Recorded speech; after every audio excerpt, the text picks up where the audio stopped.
With the ButtKicker Gamer 2, what you see and what you hear is what you feel.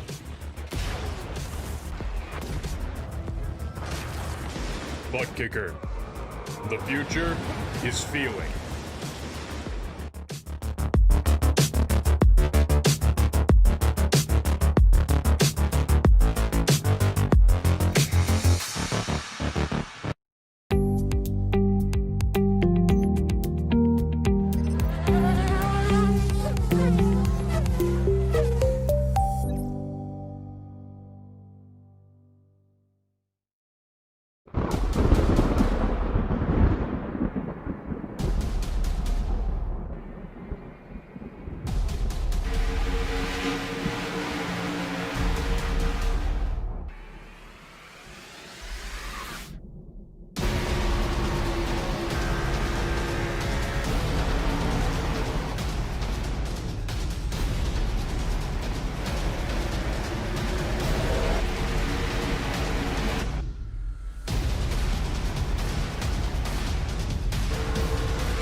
Hello everybody, welcome back tonight for our second broadcast of this evening, and what a show we have in store for you. We have the RSR Cup Series here at the Darlington Raceway for the start of round number 12, race number 1 of the round of 12. So man, we got 12 playoff drivers still fighting for a chance at that championship. After 3 races, we'll be knocking it down to 8, so 4 drivers will be going home after 3 more races, guys, of this playoffs here at the RSR Cup Series. So we got a heck of a show here for you tonight, and as always, the RSR Cup Series is brought to you by their proud sponsor of Or Nissan Central, the leading Nissan dealership in Oklahoma City. I'm Zach Hall. Tonight in the booth will be joining me Brandon Colley, my partner in crime, up here calling the shots with me, and Robert Moyer Jr. running the cameras behind the scenes, giving us these spectacular shots of this amazing racetrack, the Lady in Black. How is it going tonight, Brandon, and what do we expect to see with this very important race taking place here tonight? Well, it's going pretty good, Zach, and it's tough to say what you can expect from Darlington.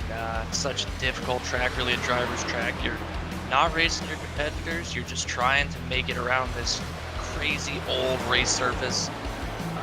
I imagine we'll see a lot of close racing. Some patience is gonna be a must, especially out of turn 2 where it really narrows up. You're gonna see some guys that are gonna have to lift and give a little bit just to avoid getting junked and putting themselves in bad positions points wise. That is for sure. Tonight is going to be very huge with the points the way they're coming in. And man, I'm telling you what, we got 12 drivers all within 9 points of each other. So, sorry about that. So it would actually be 14 points. So yeah, it'd be 14 points between the top 12. So that's very little. I mean, remember, you can get 10 points for a stage victory here tonight. And we have 2 of those stages. And now we will go to our point standing here, as you can see. And there it is, Travis Everett, your points leader, 9 points above that cut line of the 8th position there. So he's 9 points up. You got GT Irizarry there, 8 points up there in second, followed by Nolan Potter, 5 points up in that 3rd position. Randy Cornwell is in the 4th position there, 4 points up. You got Zach Schrithenthal in the 5th position, 4 points up. Then you have Matthew Rush, sorry about that, there. Only 3 points up there in the 6th position. You got Kevin Sevilla, 2 points up in 7th. 8th there on the cut line is Matt Upbrook. He's 1 point above that cut line. And then you have our 4 gentlemen starting outside of that comfort zone of Michael Sheffield there in the 9th position, 1 point back. Scott Taylor in the 10th position, 1 point back. And both Andrew Little and Curtis Preston in the 11th and 12th being 4 points back. So, man, oh man, what a close points battle we have. It's going to be very wild to see how that all shakes out through the stages here tonight. I'm going to tell you what, this is one of the toughest racetracks on the circuit. They always say you have to race the racetrack, and that's going to be one of the keys tonight. You can't go out there, destroy the right side of that car, and expect to be very quick. This track does use a lot of aerodynamics. Beating that right front fender off will just, compound your troubles here at the Darlington Raceway. That's absolutely right, Zach. You have to keep the car clean. It is a must. You can get away with a little bit of damage, but in the long run, no damage is better than a little damage. And if you can just not beat in the fenders on this thing, you're gonna make your way to the front. It's a given. Just take care of the car and just be patient. Yeah, that's right. And also want to point out Craig A. Burns tonight coming into 17th points. So he's sitting in a really good position with a good points lead over 18th and 19th there to be able to take home that $60 for the top. It's $100. Sorry about that. I don't know. I got one mixed up. That's doing multiple leagues. Sometimes you get stuff mixed up. $100 there for Craig A. Burns. Right now sitting in position to take home that with the 17th place. The standings just outside that playoff standing. So good stuff there. We also got Slide Job Racing leading the points in the team standings with Stealth Motorsports right there in second, Clutch Motorsports third, Flyboys Racing in fourth, Jet Spoons Racing in fifth, sixth is Front Row Racing, seventh is Zab Motorsports, and Who-Me Motorsports is the eighth team there. So all 8 charters, teams putting in the great work all season long just to get to this point to see who can pull it off. But now we head off into qualifying to see who will get our Sheffield Graphics Pole Winner Award, man. And I tell you what, Brandon, this is one of the toughest tracks to do a perfect qualifying lap because you got to stay out of the wall and you got to be close to the wall to get a really fast time also. Yeah, and it's this is my favorite track to run at. I just love this place, always had a knack for it. And qualifying, you don't breathe because you just have to send it and hope that you can just barely miss the wall on the exit of the corner to gain as much momentum down these straightaways, and especially in 3 and 4. The wall is not perfectly even. It juts out just a little bit, so you can't get as close as you want. Otherwise, you're going to scrape it, get any incidents at all during qualifying, negate your laps. So you got to just miss these weird corners here. Oh, that's for sure, man. It's really one of the most awkward racetracks we go to by far.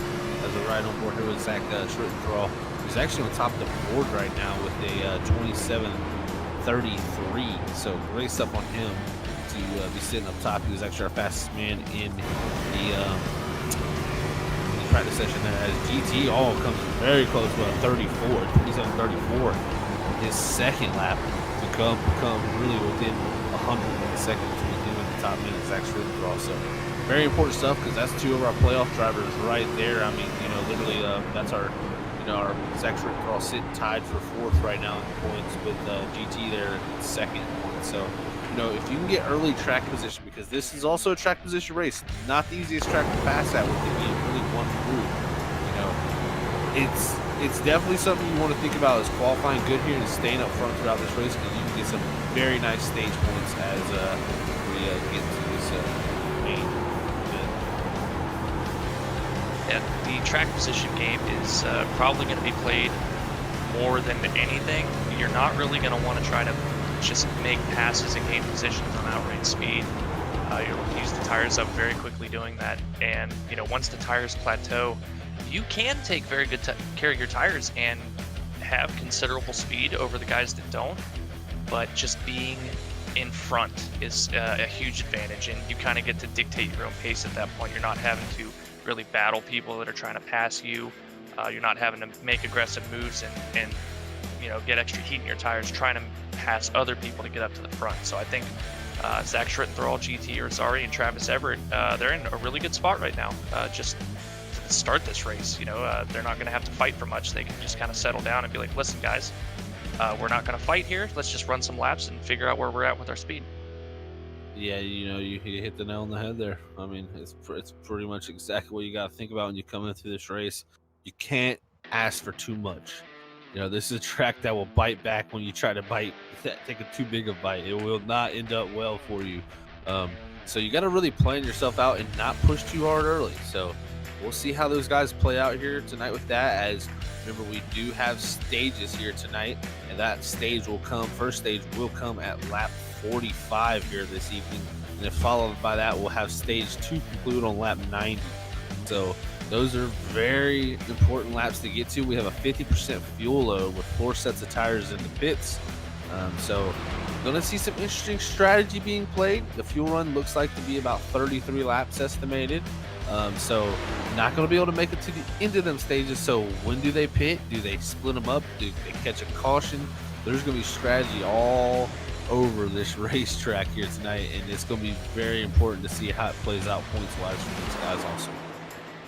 Well, Zach, if you're, having to worry about who you're racing at the end of the race, when racing the track's kind of over and done with, you've kind of made your bed and you're laying in it, and now you got to think about who around you need to really race.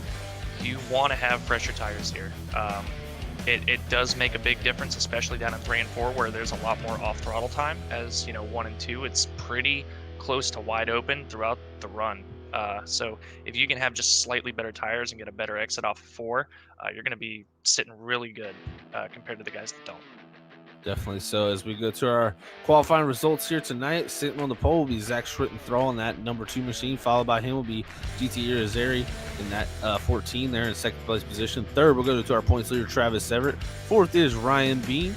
Fifth, we'll go to Andrew Little. Sixth is Nolan Potter. Seventh, we'll go to Dustin Stallings. Eighth position will be Matthew Rushes. Ninth will be Kevin Giadricic. 10th will go to Junior Miller. 11th is Craig A. Burns.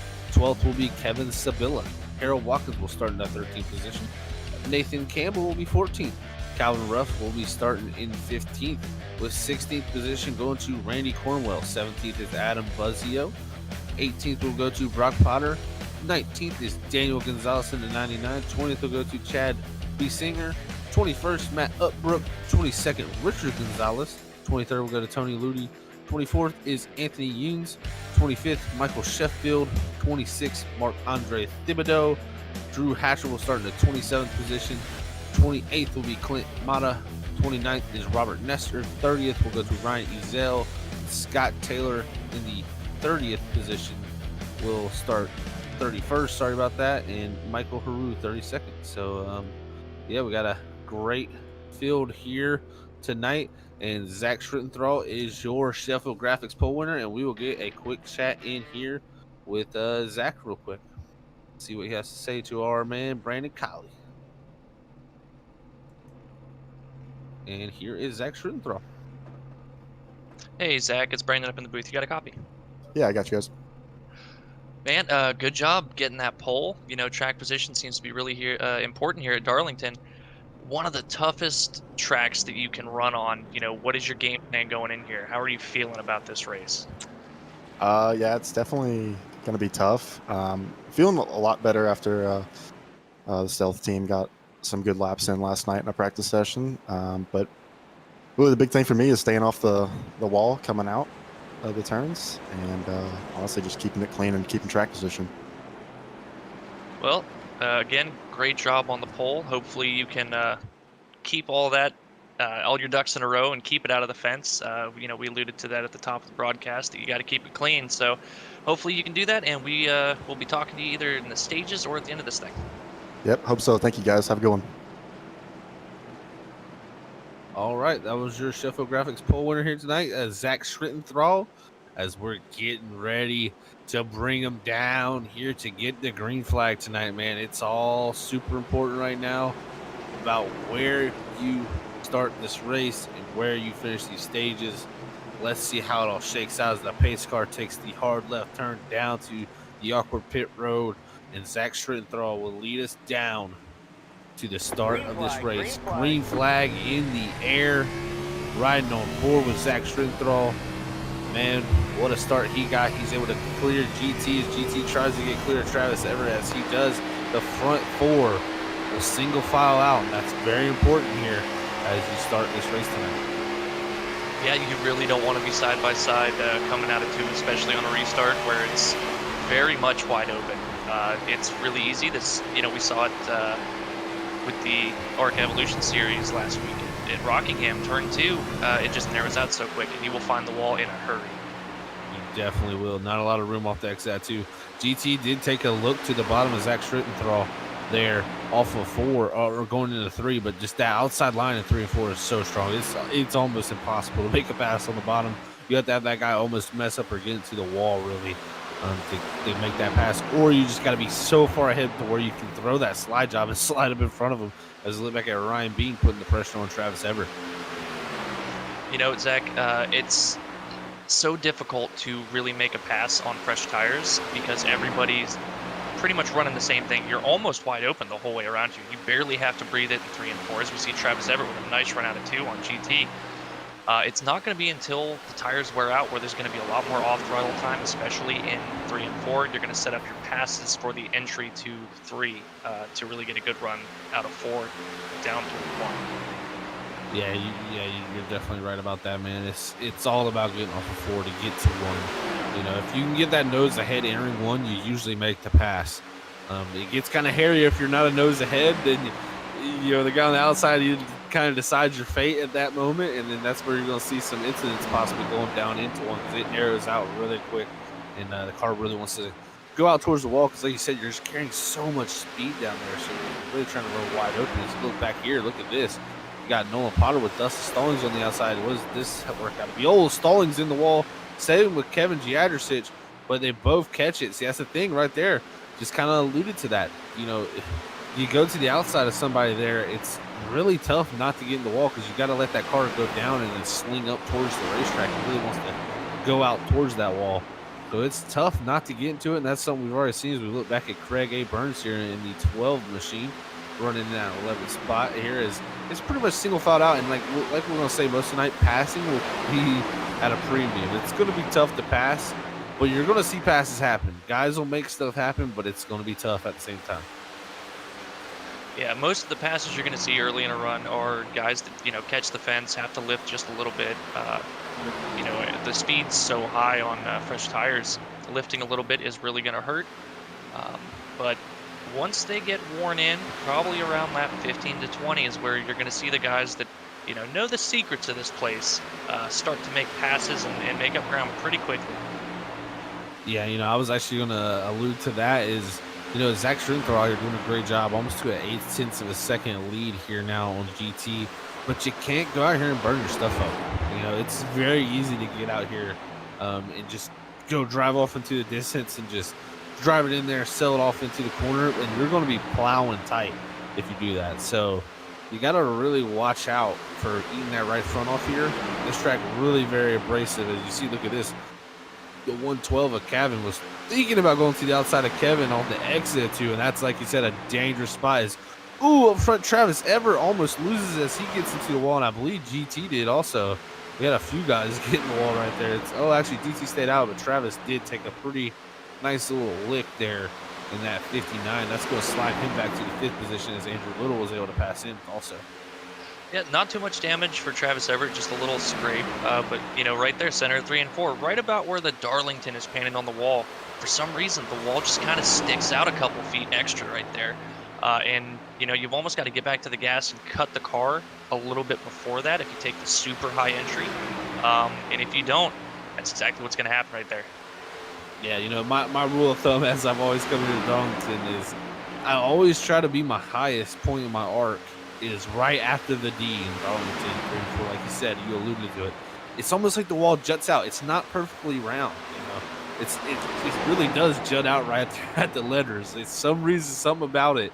But if you get up on that high entry and you try to run right up there against it, you got to be prepared for that wall to jut out, and it can really upset the car. And you can see when a guy hits it, it bounces off so hard that they just get dead sideways and they almost wreck it. So good job on Travis Everett able to hold it. He's putting some pressure on Andrew Little. It doesn't look too bad on the right side of that 59, so he didn't really. You can hit it here and get off of it pretty quickly, but if you really pancake that side, you're going to be in for a long run with that right front.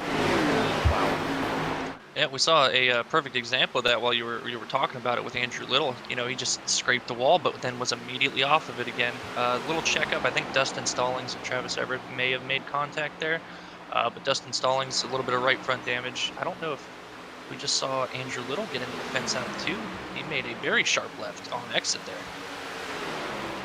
Yeah, I think he actually, yeah, he did. He got into the wall for 2, yeah. So look at this. We've got Kevin Giadricic here in the 9 trying to get that 9th position. He went to the bottom of 3 and 4, almost made it work, but tough to do as he goes down to 1. So, yeah, it's really tough to do. Even Ryan Bean off the wall, bounces off the wall, coming to 2. That's going to let Andrew Little now up front. Let him come up into the 3rd position. And, Andrew Little into the wall, Travis Everett into the wall, Ryan Bean into the wall. All these guys, 3, 4, 5, all into the wall. We're going to say that all night long. These guys are going to be really hitting that wall. And, that's why they call it the Darlington Stripe. I mean, back in the day, they used to put a piece of 2x4 there just to stiffen the car a little bit more because they knew they were going to slap that thing at some point. Kevin Giadricic and Junior Miller, big incident there going through 1 and 2. Wow. Heavy contact. Looks like a lot of damage on the right front of Kevin Giadricic. Yeah, last week's winner. So that's interesting to see here so far. Through lap 15, still Zach Schrittenthal having about a 1.1 second lead. And then the battle for 3rd is really, it's really going all over the place with Andrew Little there in 3rd, with Ryan Bean getting the wall, Travis Everett there in 4th. You got also Dustin Stallings, winner from Chicago there, looking really strong. Zach, I'm just looking back through the field, and I can count maybe 5 or 6 cars that don't have any damage yet. So it looks like a good bit of the field has found the wall at some point already in this race. Yep, they definitely have, man. It's such a tough thing not to do, but you gotta be. It's one of those things I've always said. You know, this is one of the tracks where you gotta not use your stuff up early in this race. You see Travis Everett make the pass on Andrew Little. What a pass that was! But I used to always have a rule of thumb here. Just for the first 100 laps, I would always run half a lane off the wall. Just to give me that room. And then if I ever needed to, I knew I had a backup plan to find that little bit more speed. And that's something you see. As I think maybe our pole setter, Zach Schrittenthal, I think he may have gotten in the wall at some point too, because GT has really found some pace. Actually, I don't think Schrittenthal has gotten in the wall. I think it's just GT has found the pace, and GT is ran down. The 2 is in the wall. Wow, the number 2 in the lead up here in the wall. This is going to let GT get a big run off of 2. Now they're racing really hard. Is Zach Schrittenthal going to let him by, actually? I think that is right there is a very heads-up move from that 2 car. Yeah, and Zach, I think what happened here is what you were talking about earlier. Zach just went out and just burned his stuff up a little bit too much. Because, you go into 1 and you can almost, go full throttle, about to have the lift a little bit, but I think he just didn't expect the fall off, because when it falls off, it is just a cliff face. It's there 1 second, gone the next. He went around last lap and it was fine, came around that lap and just went, where did my grip go? Do I even have a right front on this thing? Hit the wall, and that's allowed GT to get by, and now even Travis Everett is starting to make up a bit of ground on Zach as well. Yeah, Zach's time is definitely about 4/10 slower there that time than GT. I mean, he just got that right side damage in too. That now he need, I think he's in the position to say, I just need to get stage points and make sure I don't battle too hard and put myself in harder in the walls. Whoa, we just found a Kevin Ruff. That's going to bring out the yellow. We seen that live. Here's our first caution of the night, sponsored by Or Nissan Central. Wow. Right here is the 112 involved in that. And that was we need to give Robert a pay raise after that. He I don't know if he could foresee that, but we're gonna go back on the Freaky Fast replay and see what it looked like from the outside looking in as Gavin Ruffer in the 112. Looks like Randy Cornwell passing up ahead. I can't tell what car that is yet. The 28 of Junior Miller. And he gets into the wall and it bounces off it, and there's Kevin Ruff, really nowhere to go. Oh, Kevin Giadricic barely makes it through in that 9. Here comes the 52 of Nathan Campbell, hard into the side of the door of the 112. Nowhere to go for a few of those guys. Tough stuff, and I think you're going to see now with this caution here on around lap 20, mostly everybody's going to be coming down pit road here so they can make it to the end of the stage. But I think you're going to save that set of tires. You know, Zach, I've been thinking about it ever since the caution came out as to, as a driver, what am I wanting to do here? Stages are important, especially for these guys, GT and Zach Schrittenthal, Dustin Everett, or Travis Everett and Dustin Stallings. These guys up front, can get a lot of stage points, and especially the guys that are in the playoffs are wanting them. But I think I'm playing the long game here. Stages are nice, but a win is better. So if I can get any advantage, like I talked about earlier, just having maybe even one set or a couple lap pressure tires, in the long run, it's going to pay off. So I'm seeing quite a few guys that look like they're just taking fuel only. So I think that would be the move to do. However, these guys I think Travis Everett is fixing some damage, maybe taking those tires. Andrew Little looks like he took a set of tires. They are going to come flying through the field, and they're going to have to be really heads up to make sure they don't run over anybody. Yeah, you're completely right about that. You can't, it's a really hard track to pass, first of all. But when you have the new tires, you're going to be a lot faster, so you will be able to pass on the bottom lane. But that big factor there is that, you can pass, but you can't run over people like you're saying. So it's really tough to be that much quicker, and especially in 1 and 2 where people are going to be lifting, where you could almost go full throttle. So it'll be interesting to see Andrew Little's climb back up here. But, at the same time, if you can get both stage wins, that's 20 points. But I agree with you. If you feel like you can win this race, you need to do it because, first of all, no playoff driver has won a race in the playoffs. If you win the race, that locks you in. You don't have to worry about the next 2 weeks. You can prepare for the next round of 8. So if you win, you're in. That's a huge factor, and I think if you're in this top 5, you got to prepare for a win, especially if you're a playoff guy. So I like the calls for most of these guys up front, to save a set of tires and make sure they have extra sets for later in this races. I think Andrew Little, it's going to put him back to, I believe, only the 7th position by taking those tires. So really, he's going to be sitting in a pretty good position possibly to get the stage win. And honestly, starting 7th, if you're on fresh tires, you don't want to start on the outside because you are going to have to be stuck. Yeah. And you're going to have to be a lot more patient and just hope that they single out in front of you so that you don't get stuck on the outside and, essentially boxed in. But as we talked about before, the racing surface is already so narrow, and especially if there's cars side by side, if there's nowhere to go, there's just nowhere to go. You cannot force it. Otherwise, you're going to wreck yourself and at least, 2 or 3 other people. So just a lot of patience is required. Yeah, patience. We're going to have to preach that for sure. Andrew Little, they're going to be starting actually in the 8th position. So, no. Like I said, boxed in there a little bit. But if he can get to the bottom, he should be able to roll the bottom around them. It's just going to be if he can get down there in time. But, you got to think there's also other cars behind him possibly that did not, or that did take tires also. So, we'll see how it all shakes out here. Important stage coming up at lap 45. So, man, oh man, we got 21 to go in that. We're going to go back green flag racing with GT Irizarry leading this field. Who's going to be able to win this stage? Let's see. Green flag back in the air. GT leads us down to turn 1. And Zach, I think the person that this is going to hurt the most as Nolan Potter with a big check up in the 1. Dustin Stallings in the 84 was the fastest car on the track before that caution came out. So, Zach, it's going to hurt a lot. GT, not so much, but Dustin is sitting in a pretty prime position here.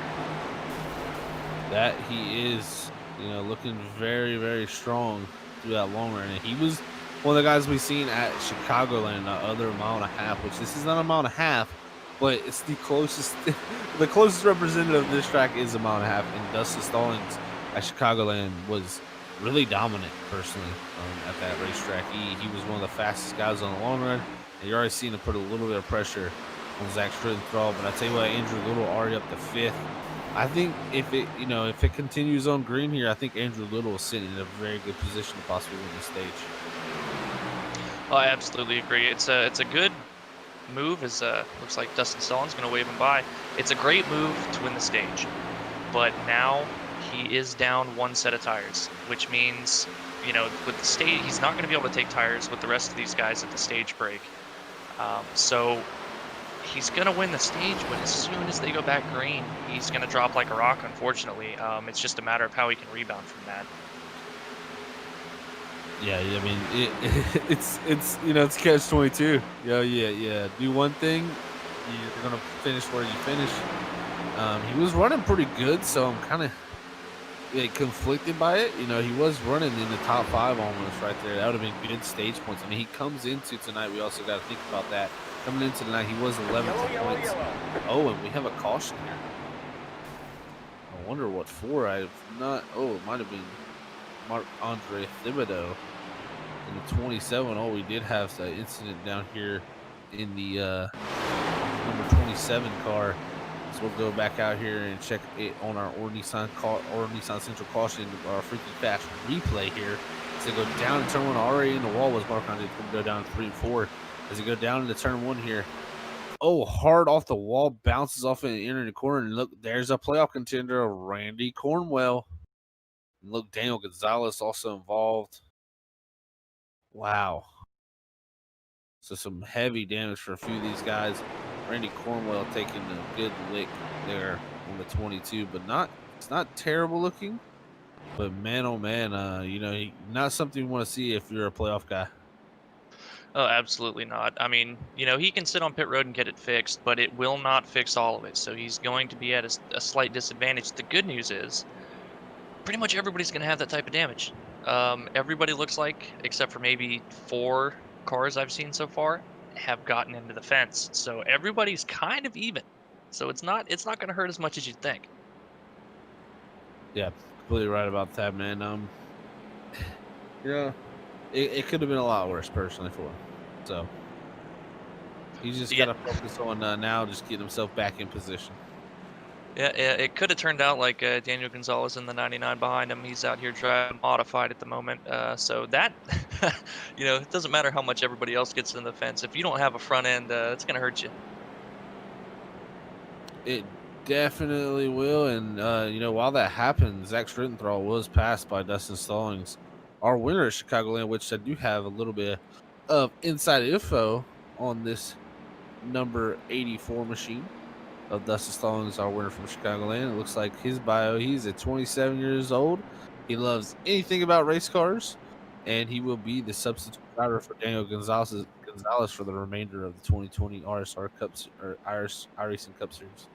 So, really good driver here. We already seen him win at Chicagoland in a very few mile starts. I believe if I say so, it looks like he kind of it does have a little right side damage. I want to take a look at that if I can with my camera. See if I can spin this thing around.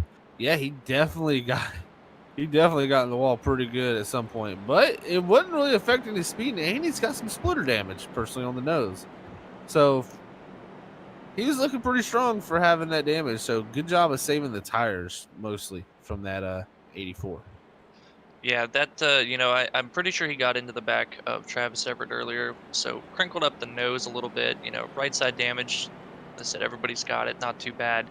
And it's going to hurt the short run speed on fresh tires for sure, just, with how much speed everybody else is carrying, because like we said, it's pretty much wide open. But once the tires, start to fall off and there's a lot more lifting, he's going to be in a pretty good shape. It's not going to matter much. It's just, minimizing that loss while the tires are fresh.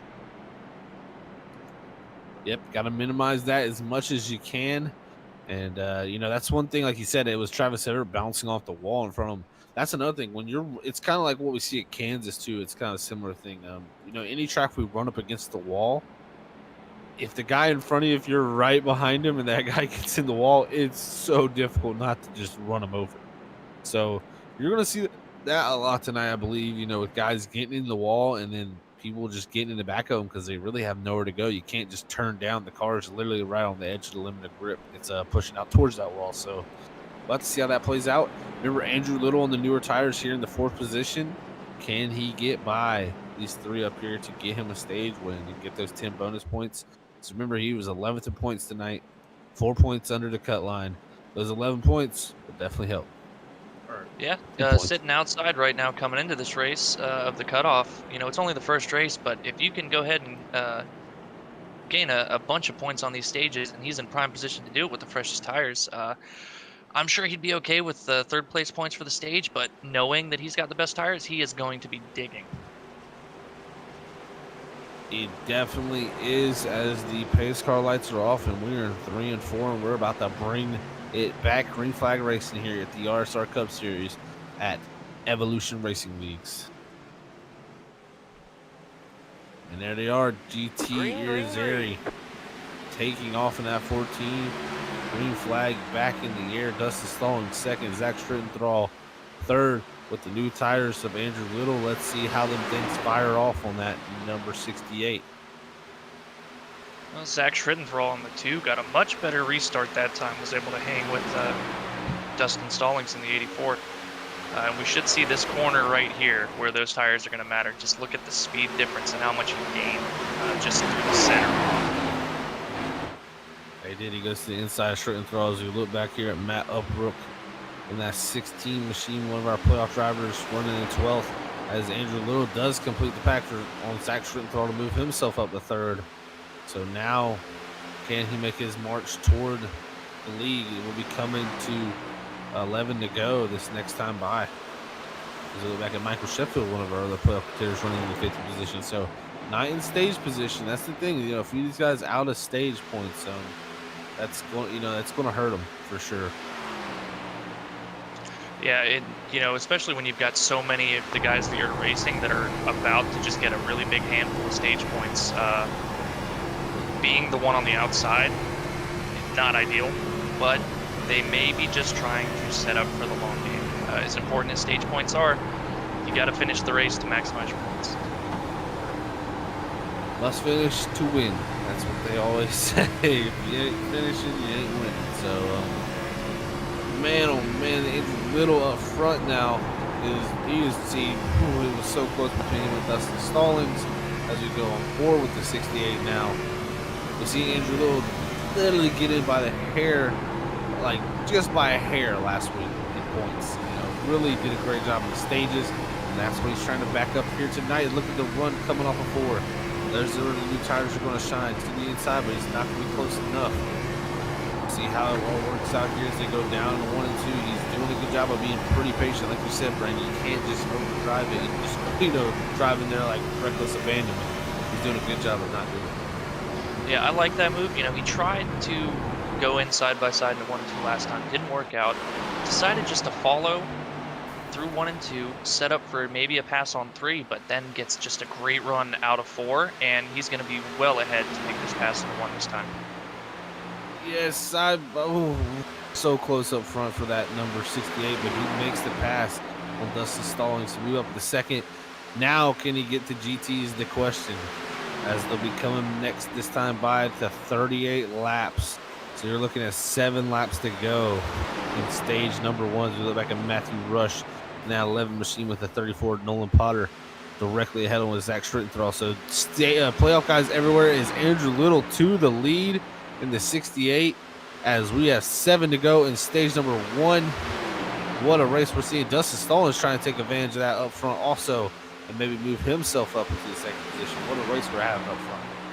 Yeah, Zach, you said if Andrew Little can get the GT, and definitely wasn't a matter of if, it was when. As Dustin Stallings into the fence a little bit, but he's rolling through 3 and 4. That fresh tire advantage is so big in that set of corners. It's not that big in 1 and 2, but 3 and 4, it's so noticeable.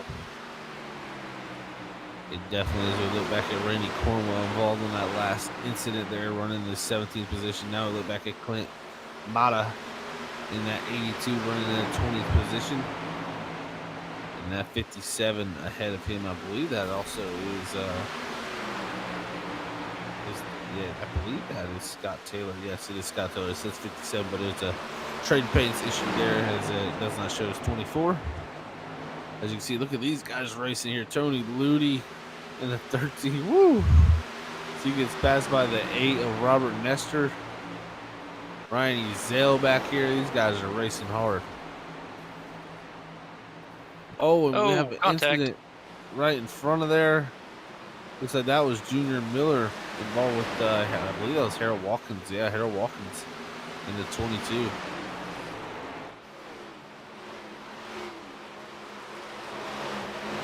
Battle for at least the second position. A couple laps ago, GT had to check up out of 2, and Dustin Stallings hardened the fence. But GT, I think Andrew's starting to back it off just a little bit. You know, he got to the lead. He doesn't need to really stretch the gap. He just needs to keep that car in front and not abuse the tires, especially knowing he's going to have to restart on older tires compared to these guys. Yeah, you're completely right about that, Brandon. You know, the thing is with this is, you know, Andrew, like I said, he used up that set, so now he's sitting in a pretty bad situation with that.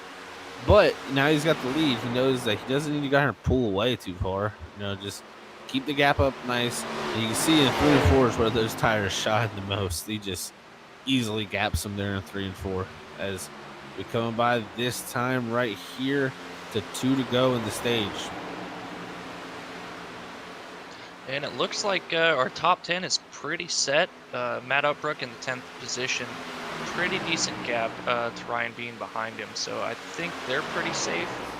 So Matt Upbrook looking to at least get that 1 stage point. Yeah, Matt Brook there needing those stage points for sure as he's in that 8th position, only 1 point up. That 1 point could be a crucial point at the end. You know, we've seen single points like that literally make a difference up here before. So we'll see if he can do that as we are under the Sheffield Graphics white flag for stage number 1. As we will come back to the line this time. It'll be the end of stage number 1 here as Andrew Little rounds off turn 4, and he will be your stage 1 winner here tonight in the RSR Cup Series. And a big moment for Dustin Stallings out of 2 on the white flag for the stage there. Nearly lost it into the inside wall, but good job collecting that to come home 3rd for the stage. What a first stage we've had here tonight at Darlington Raceway in South Carolina. It has been fun to watch so far, and congrats to Andrew Little on the 10 bonus points there in the stage victory. GT also getting some good points. Zach Schrittenthal there in 4th getting great points. Nolan Potter, Matthew Rush, Travis Everett, and then Matt Upbrook. So we had 7 playoff guys get points there. So 7 of the 12 get playoff points. And then Randy Cornwell just coming up short in 11th from playoff points. Kevin Seville in 14th. Michael Sheffield in the 15th position. You know, coming up short with those points here tonight. Well, those 7, they're putting themselves in a really good position this early into this round. You know, only 8, I believe, is it that advance? So we've already got a clear, distinct 7. They're just kind of fighting for that 8th position at this point. Yes, they are as they come down pit road. This question here is Andrew Little. He's definitely not going to be able to take tires here, and we'll get a talk in here once he hits, you know, comes out of his box here, and we'll see what his thoughts were on this stage 1 victory here tonight at Darlington Raceway and what he has in store for the rest of the race. You know, the thing is, Brandon, if he can set up to where he can get 20 points, say he wins stage 2 with another strategy call like this, that's 20 points. He could finish 20th and still get, you know, almost the same amount of points for finishing 2nd, which is crazy to think. Yeah, you know, stages, it's most people don't want to see cautions, and you know, obviously the stages introduce the predetermined caution, but it varies up the strategy and gives you so many more options with the points that stages are involved with. So some of these guys have got a lot of experience with the stage racing and really know how to play that game very well. Yes, they do. As Andrew Little comes off pit road, he will win the race off pit road with Randy Cornwell coming out 2nd behind him. we will get a talk in here now with Andrew Little and get his thoughts on this stage win here tonight at the Darlington Raceway. So we'll move him on down here and let Kali get a talk in with Andrew.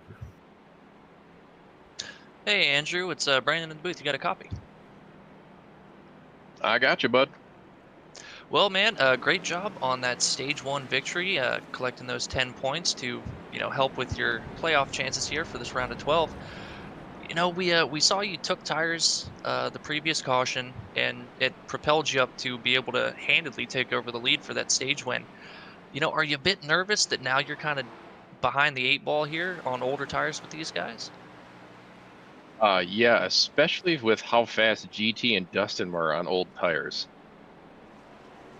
Those guys were hauling, and it wasn't hard to get by, but I still had to put some work in, and so it'll be interesting to see how this plays out now that I'm kind of off strategy from the rest of the front guys.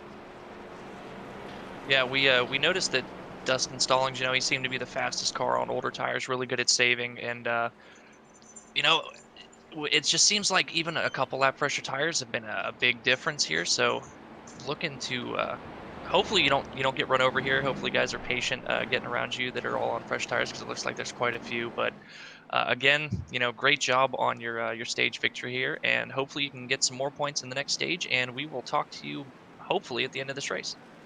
Yeah, thanks. Hopefully we'll be in the top 3 and be able to talk to you guys again. All right, sounds good, bud. Good luck. Appreciate it.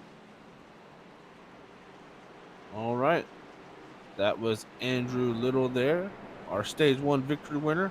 There for Randy Cornwell on his outside now. That's going to be interesting. We got 2 cars on the older tires here up front with the rest of you guys. A hungry pack of wolves here behind him. So, if they can keep decent enough track position, they can kind of do the opposite flip-flop strategy here, Brandon, where they could do it now where they, say when they come down pit road under green, instead of taking fuel only, these guys could technically hit pit road for tires. And if they could do a little bit of an undercut, yes, you're risking a yellow.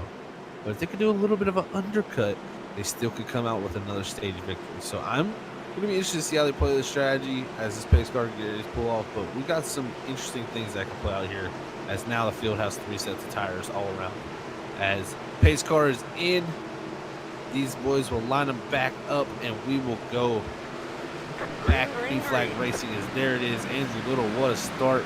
Randy Cornwell trying to hold on to that second position. Here comes GT looking to the inside. I'm pretty sure those new tires are going to quickly take off here into 1 and 2. But I tell you what, when your tires cool down, you definitely can use them a little bit better. And you're seeing Randy Cornwell and Andrew Little get away pretty nicely here to start this run. Yeah, you got older tires running on caution laps. Definitely helps them cool off. You've got maybe 1 or 2 laps where you can run a little bit harder, but after that, when they get back up to temp, you start dropping pretty fast. Yeah, once you get up to it, we're going to see up front now. Look at GT. He's already trained to Cornwell. And I imagine as they come out of 2, when they go into 3 and 4, Andrew Little is going to be almost a sit duck. It's Randy Cornwell. Oh no, he gets into Dustin Stallings, who sends him into the inside wall.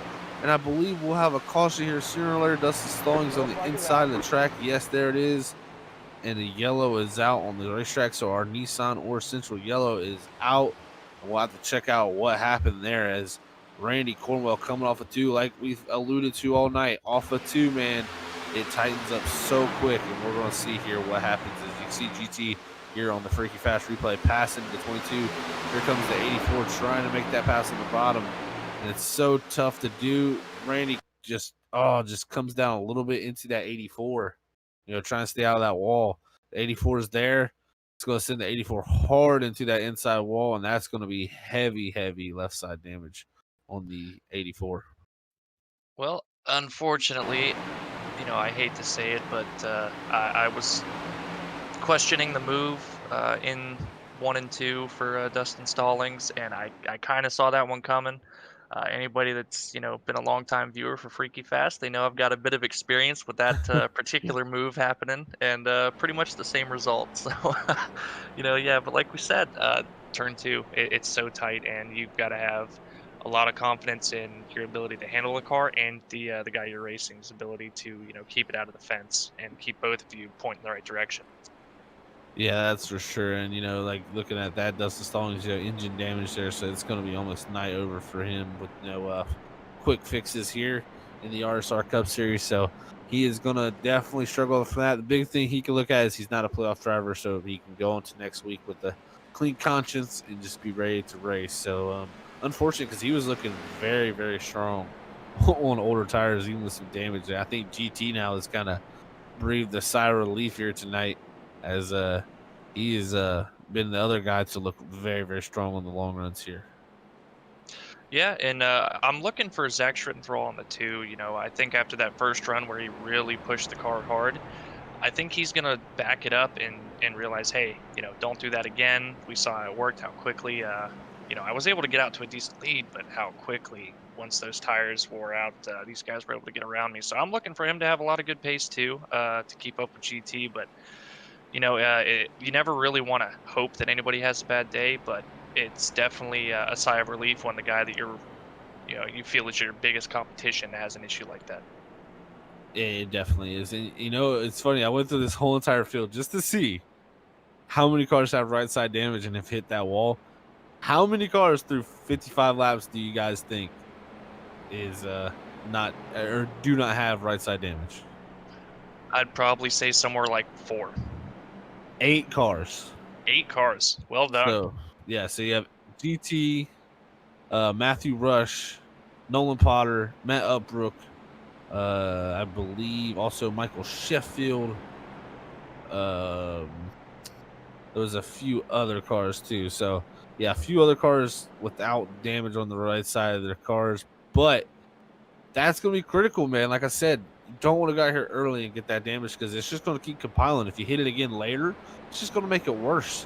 So you need to plan out, saving those little hits on the wall for later. That's all I always think about it. And, yeah, I mean, a lot of cars with damage already. So you're going to have to see how that works out. And I can tell you what, we were talking about Schrittenthal, our pole setter, who looked really strong. He's got a heavy bit of damage on the right front, and it's kind of the damage where you can see the tire almost, and that's never the good type here.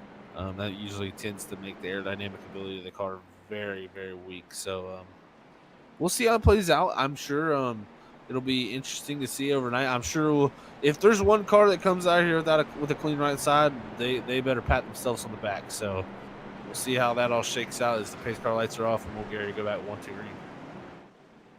Yeah, if you can manage to come out of Darlington with no incidents and a clean car, you might as well have won the race. It doesn't matter where you finish. You could have rolled around in 22nd. It's an achievement in itself. That it is. Yeah, it's definitely something. If you don't win the race, you could say, well, I didn't hit the wall. So, usually if you don't hit the wall, they're usually winning the race. So, or you're just underdriving it. But usually it tends to be the people that win the races like that. As the pace car pulls in, we'll get ready to head back. Green flag racing with Andrew Little, our stage 1 winner here. Gonna see what happens here as they go green flag back in the air. Andrew Little with a good restart, able to clear GT. Now, because GT looked to the inside, I think GT is gonna be smart about this and knows with the tires he's got, he needs to wait till 3 and 4 there. As he looked to the inside, but decided better of it. As nothing to risk here right now for that. As they go down to 3 and 4, I think you're gonna see GT be able to really, turn off the corner here and exit under that 68, and there it is. Boom. Down the front straightaway, side by side. GT trying to break that draft. He'll pull down there. He's going to clear the 68 up to the front again. GT Irizarry, man, what a drive for him. Also, look at Travis Everett, the leader in points coming into tonight, up to 3rd. He's going to get a big run here on Andrew Little, going down into 3. Yeah, Andrew Little at this point, he's just saying, guys, I know you're faster. I'm not going to hold you up. Wave GT by. He's just hoping that they're patient and don't get into him. Well, I tell you what, he did a good job through 3 and 4 that time.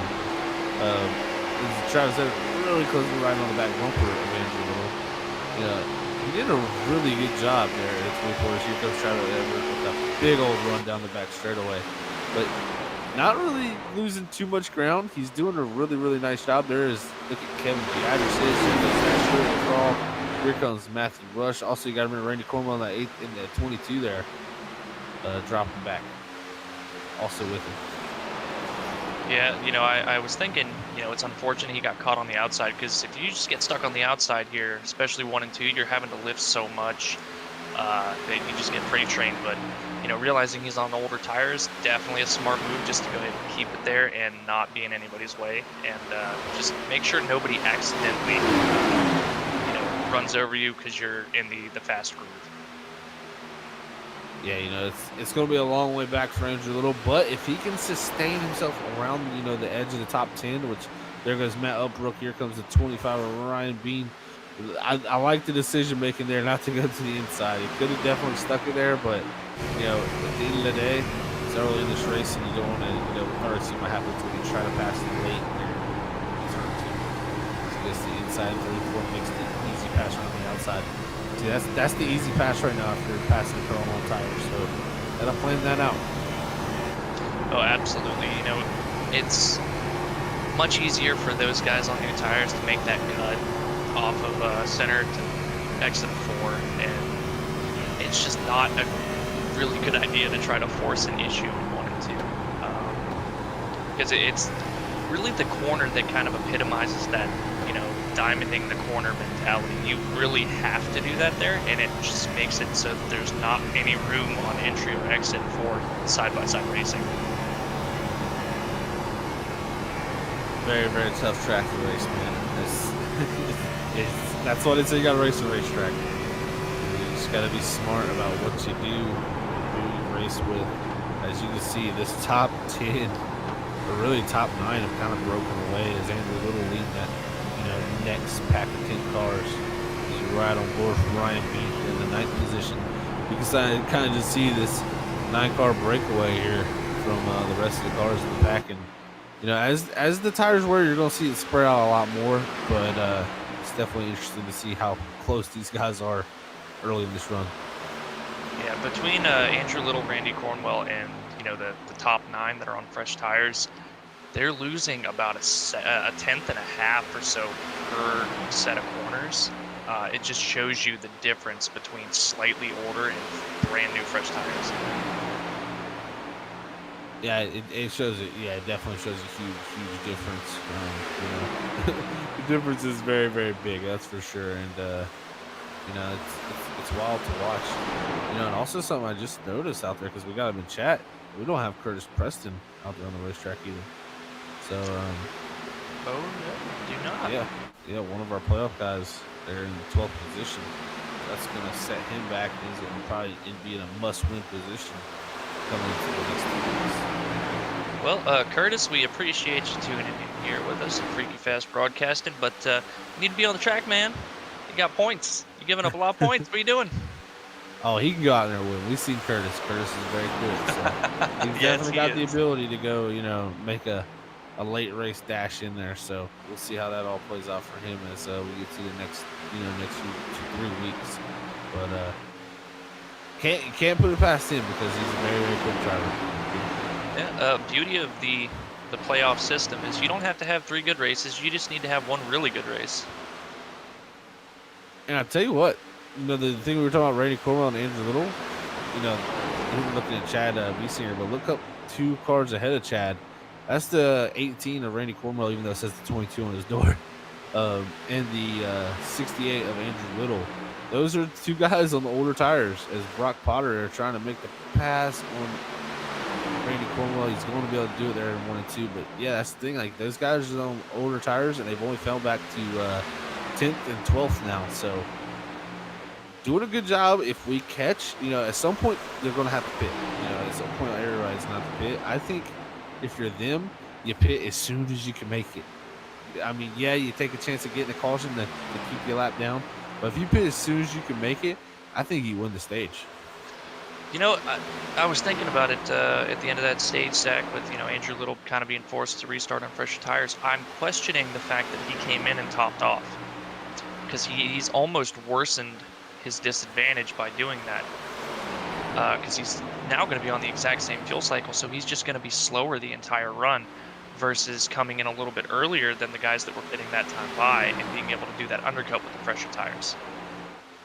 Yeah, that's very true. Well, no, I was about to say the only other thing is he could put in less fuel for the next stop, but with it being a 40% load, you're going to be filling that thing up pretty much. So, not going to be too big of an issue there. As you see Brock Potter now trying to make the pass on that 68. He will slide himself up into the 10th position. What a pass there from the 4 car. That's Looks also like a car. took the Jimmy Johnson lane. Yeah, that's one thing.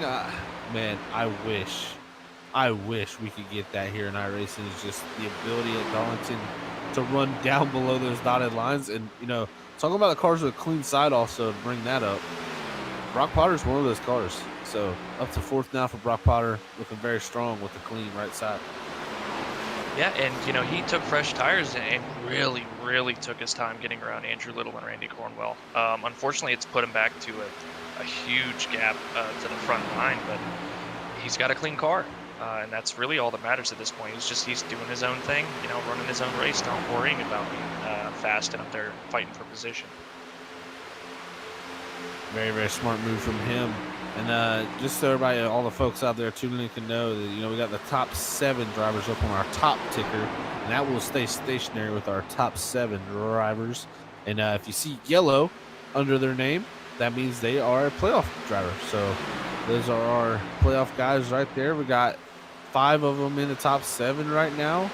So cool to see that. And then on the left side, you'll be able to see the rest of the standings. Man, Zach, the field, apart from that top 9, as you were talking about, it's really spread out. It is a big gap.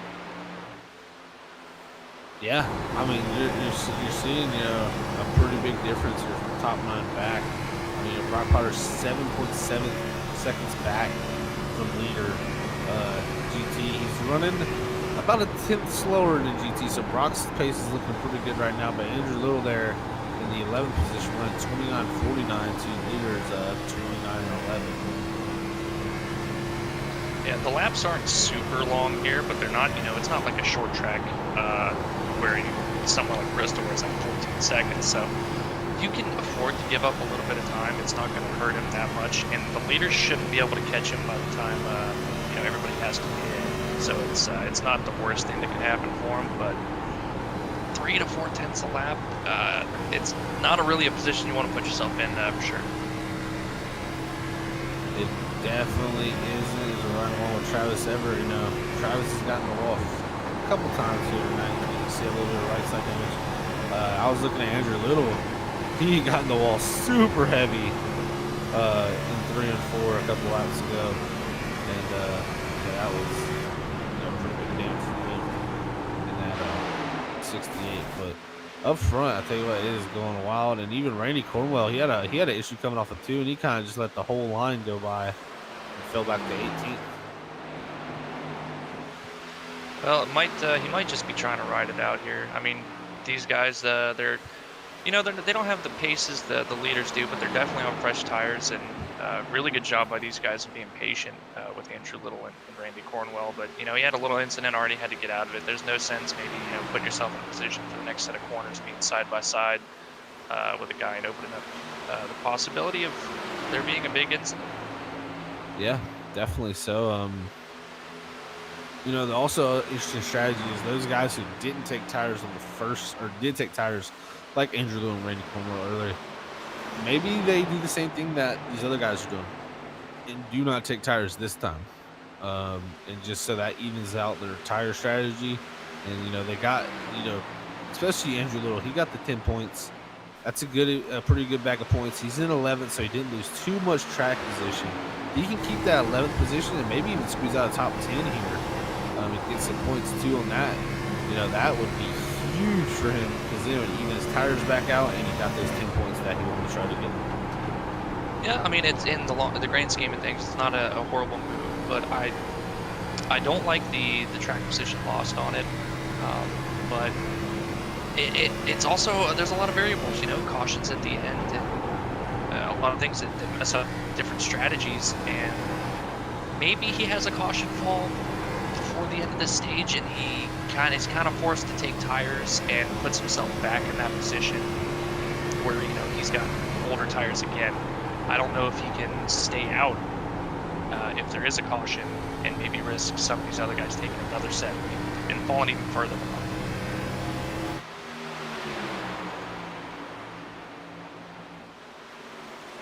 And we've been riding on board with the 88 here, right? Trying to hold on to this 88 machine. Definitely struggling a little bit for this 88. Yeah, he's definitely a little bit. Looks like a little bit even loose here. So it looks like he's coming to pit road. Yep, I was about to say pit road is going to be happening soon because these guys, you know, they restarted around lap 50. We heard 33 laps is about what the estimate is here tonight. So, you know, 83 is nearing that estimate. So we'll have to see, you know, pit stops happening pretty soon. And remember, stage is only at lap 90. Could someone, I don't think anybody can stretch it. If you could stretch it, that'd be amazing. Yeah, I don't think anybody can stretch it. I'm thinking back to Andrew Little and his predicament, trying to figure out, you know, where he can file in with strategy and get, you know, close to par with these guys. I almost say you kind of risk and not take tires on this, you know, pit stop here and just wait for the stage. And I'm sure not everybody's going to take tires, but you should gain an advantage on a couple people that are currently running a little bit faster than you. Or you could also do this call. I mean, if you try to go as late as possible, say you saved enough fuel and you can pit within a few laps, come down pit road, get tires, and then don't pit under the stage and just don't run the tires hard when you come out of pit road. You know, then you get your track position back. Yeah, it's very true. You know, there's a lot of stuff they can play, and the leaders are going through lap traffic right now. Is Travis Everett. Ooh, that was close for Travis Everett in that 59 with the lap car there as GT and him continue to pace this field. I'll tell you what, you know, the pit stops are happening behind them. You know, you can't wait too long if you're GT and Travis here to pit. Here comes Travis. Travis is coming in. I believe it was the 12 of Craig A. Burns that's pitting. 23 is pitting this time by. I'm going to tell you what, the undercut is going to be super powerful, and we're only going to be coming here to 5 to go in this stage. It looks like you're going to have to pit. So, man, when do you do it? And I think you need to do it, you know. Well, the thing is, that's if you take tires too. I'm saying undercut, but it's not really undercut when you don't take tires. Yeah, it does. We've got GT on pit road here. The 8 coming into pit this time by, and, you know, looking at Andrew Little, he's still out, still staying out. Maybe he is banking on the fact because, as we know, the middle of pit cycles is the most dangerous point during a race. With fresh tires meeting with the guys on the older tires, opens up a lot of opportunity for there to be a caution. So if they're maybe hoping that happens while they decided to stay out just a little bit longer. But Andrew Little is calling pitting this time by. That he is. Oh, but he's way too deep. And he missed it. Oh, no. And that is going to be a penalty. Yeah, he was outside that cone. I'm going to be interested to see if that's a penalty. We'll see where GT comes out compared to Travis Everett, too. Oh, GT is getting up on the racetrack. Travis Everett is going to make the pass. So Travis Everett, jumping in front of GT under pit stops as he's in the wall with Kevin Jadrosich also in front of him. Let's see who's in front of Drew Hatcher. Harold Watkins. Yeah, I think that's pretty much. I think Travis Everett it's gonna cycle around to him being the leader here as he come around this time. Well,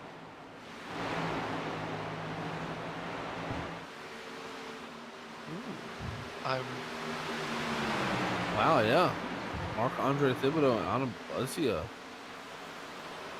Now, Marc-Andre Thibodeau running 31.36. Got about a 9-second lead over Adam Buzzio, who Travis Everett is getting by now. And so he's up to second. had him run a 32.63. They're not going to catch Marc-Andre Thibodeau. Yeah, they've got a. Oh, jeez, that was a Look at big the move for stack up. GT. Holy crap! That scared me. Oh, there's cars trying to get back on the lead lap here. This is getting frantic. We'll be coming to the Sheffield Graphics white flag this time, too, for that 27. Another 27 involved in an early wreck here, hitting the wall. So for him to be able to bounce back from that. Oh, up into the wall. Yeah, you got to make it back to win the stage. So he's saying, "Go guys, just go." Not even on the gas. They're 1 and 2. Yeah, and Travis Everett coming out of 2 this time as he goes to the 3. Marc-Andre Thibodeau rounding turn 3 and 4. He's going to score your stage 2 Oh, I think he's out of gas. He's going to score your stage 2 victory still, though. But the thing is now, oh man, this is going to play out really Can he funny make for it him. back around? Yeah. Oh, and this is going to hurt a lot of people because Andrew Little 2 laps down. He wasn't able to get back to 1 lap down barely. Yeah, that penalty is really going to be the nail in the coffin, I think, for Andrew Little. Barring a bunch of cautions at the end of this race, you know, it's a 85 lap run to the end from this stage. It's possible, but he's got to. His fate's kind of in everybody else's hands at this point. Yeah. You're extremely right about that, man. Now, Zach, I'm going to be watching Marc-Andre Thibodeau in the 27 very closely on pit road to see if he makes that mistake of stopping too early or overshooting his box, as we've seen that a couple times so far with guys trying to stretch fuel.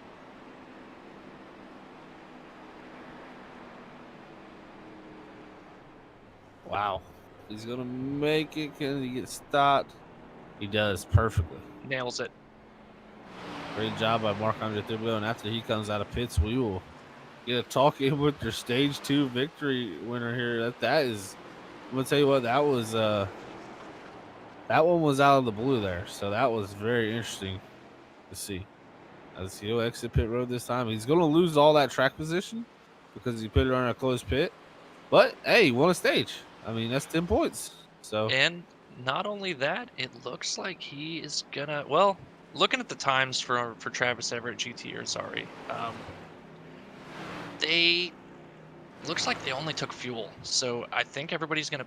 They should pit here to take tires.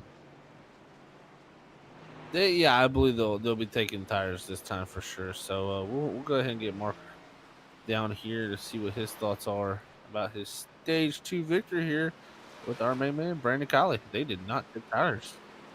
Wow, that's an interesting call here. And, you know, they got 3 sets of tires. They want to save that other set. So we'll see what Mark says here, but we'll get back on that strategy aspect.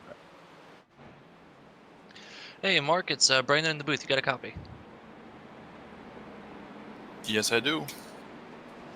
Well, man, great job playing the strategy to get that stage win. Saw you ran out of gas just before you got to the stripe. Good job making it back around. Was worried for you there. We've seen people stop wrong in their box and have to tow, but great call. You know, where did that strategy come from? Me and my teammate from Jetsman team just talked about it, and I was at the end of the line, so I said, let me try it. Well, you know, sometimes if you're behind, you throw the kitchen sink at it, and sometimes it works. But great strategy call for you guys. You know, how are you feeling about the rest of this race? Are you feeling, you know, pretty confident that you've got some speed to, you know, get up in the top 10, maybe top 5? I know you've got a little bit of damage. Yeah, I might be able to go top 10, but I think I'm a lap down right now, so that might be hard for me to catch up.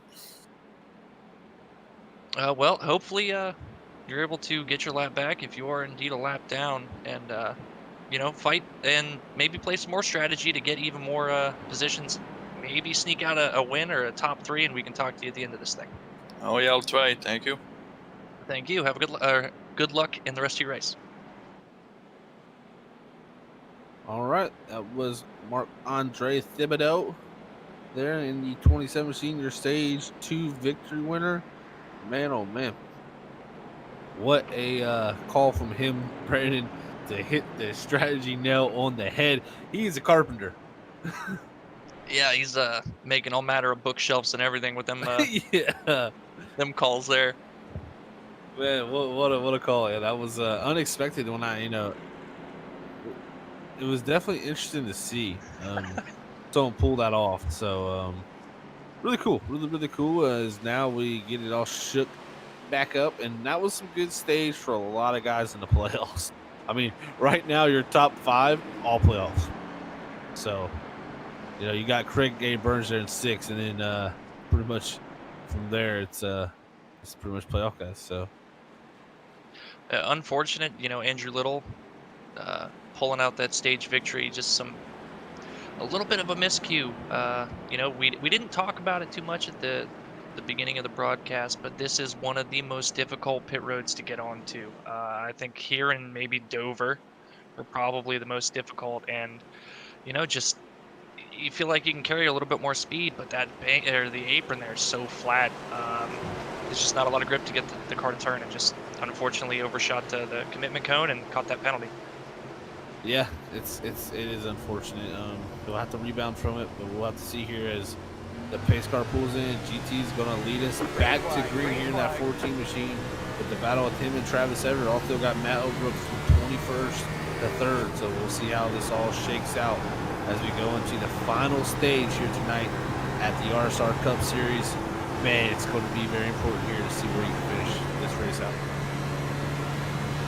And we've seen, GT, Travis, even Zach Schrittenbrough, they have been consistently up in the top 5 the whole race. So I think these 3 right now are the cars that you're trying to, match up against and see where you can be a little bit better. Oh, this is the part now where like I said, the first 100 laps I always try to stay on the wall. Now these next 75 after we get to 100, these guys are going to really be using those cars up to see what they have. But you can't burn your stuff up either. You got to be smart. And we could have a really long run here now with especially how this race is. Well, as we've got Travis Everett waving Matthew Rush by, as he and Zach Schrittenbrough are on 4 tires, as well as Craig A. Burns in the 12 car. But going back to what you were saying, Zach, you don't have the guarantee cautions anymore. The stage cautions have already, they've already come out. We're kind of playing it by ear, just being really patient, knowing that you were going to get those cautions and just trying to find a good place to sit and see where you stack up. But now this is when it's really begins.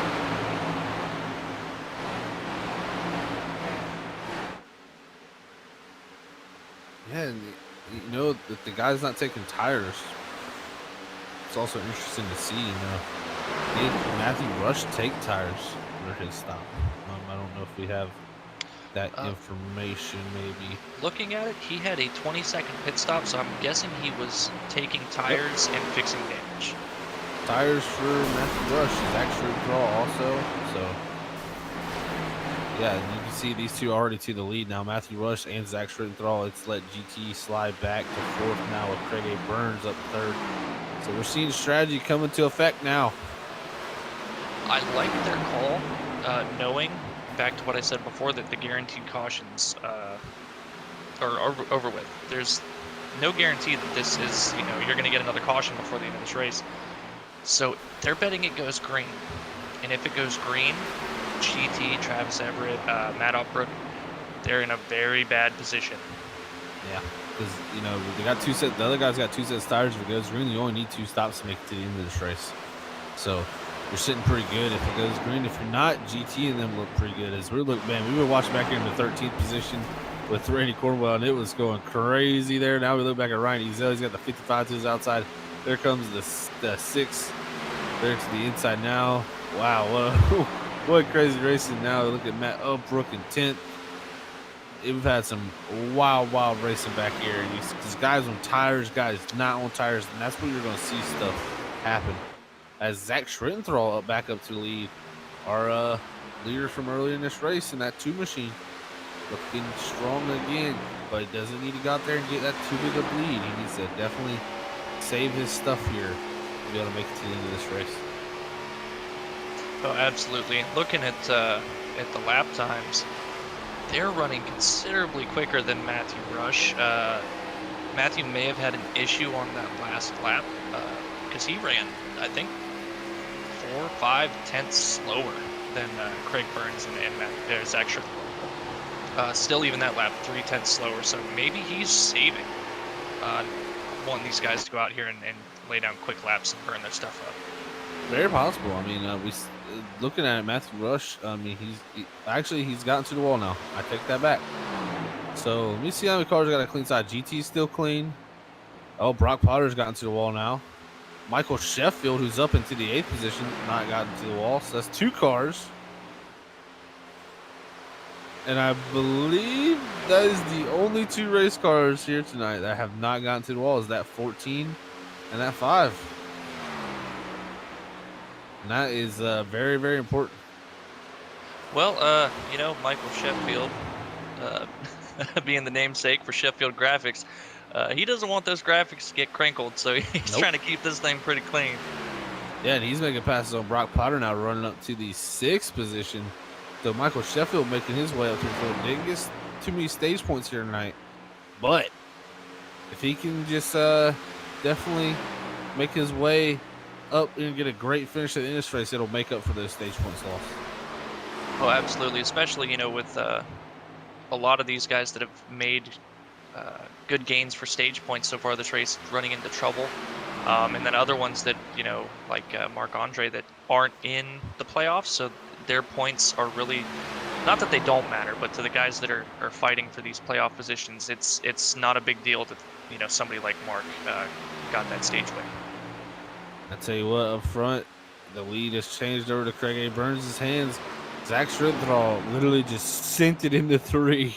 And I'm telling you what, he grinded the wall. He 50-50 grinded that thing. Tony Hawk would have been proud of that. But, man, that was a hard lick. And that's going to let Craig A. Burns here get to the lead now. What does Zach Schrittenthal do now? Does he fight back? We'll have to see. But my question is now, when do you pit? I mean, we started her back again about 95 there, Brandon. You can go 33 laps with, 33, 34 laps on fuel. So, are we pitting, 125, 50, and then 150, and then you go to the, that's 25 laps, to the end at lap 50. So, kind of split it into 2 stops there. I'm starting to think that might be the strategy they play. I think if you're somebody like, GT or Travis Everett that didn't take tires that last stop, you're going to try to pit as soon as you can. These guys in the lead that have taken tires and put a sizable gap on, they're going to try to run it out as far as you can, at least for this run, and minimize the last run so you can push harder. Is what my game plan would be. Yeah, and right now looking at it, Craig A. Burns, our leader here, running a 28.96. GT, who's still on the motor tires, who's holding on very nicely, is running a 29.59.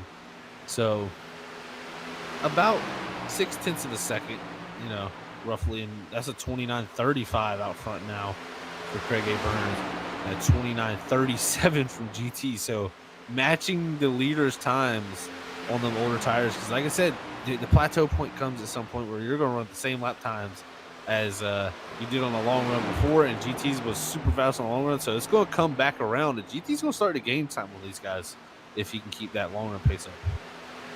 Yeah, especially for how hard Craig Burns and Zach Schrittenthal, and to an extent Matthew Rush, they've been running, because they're running consistently a 10th quicker than a lot of these other guys that have taken fresh tires.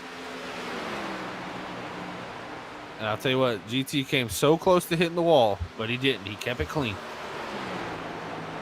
And look at Michael Sheffield also at the 4th now.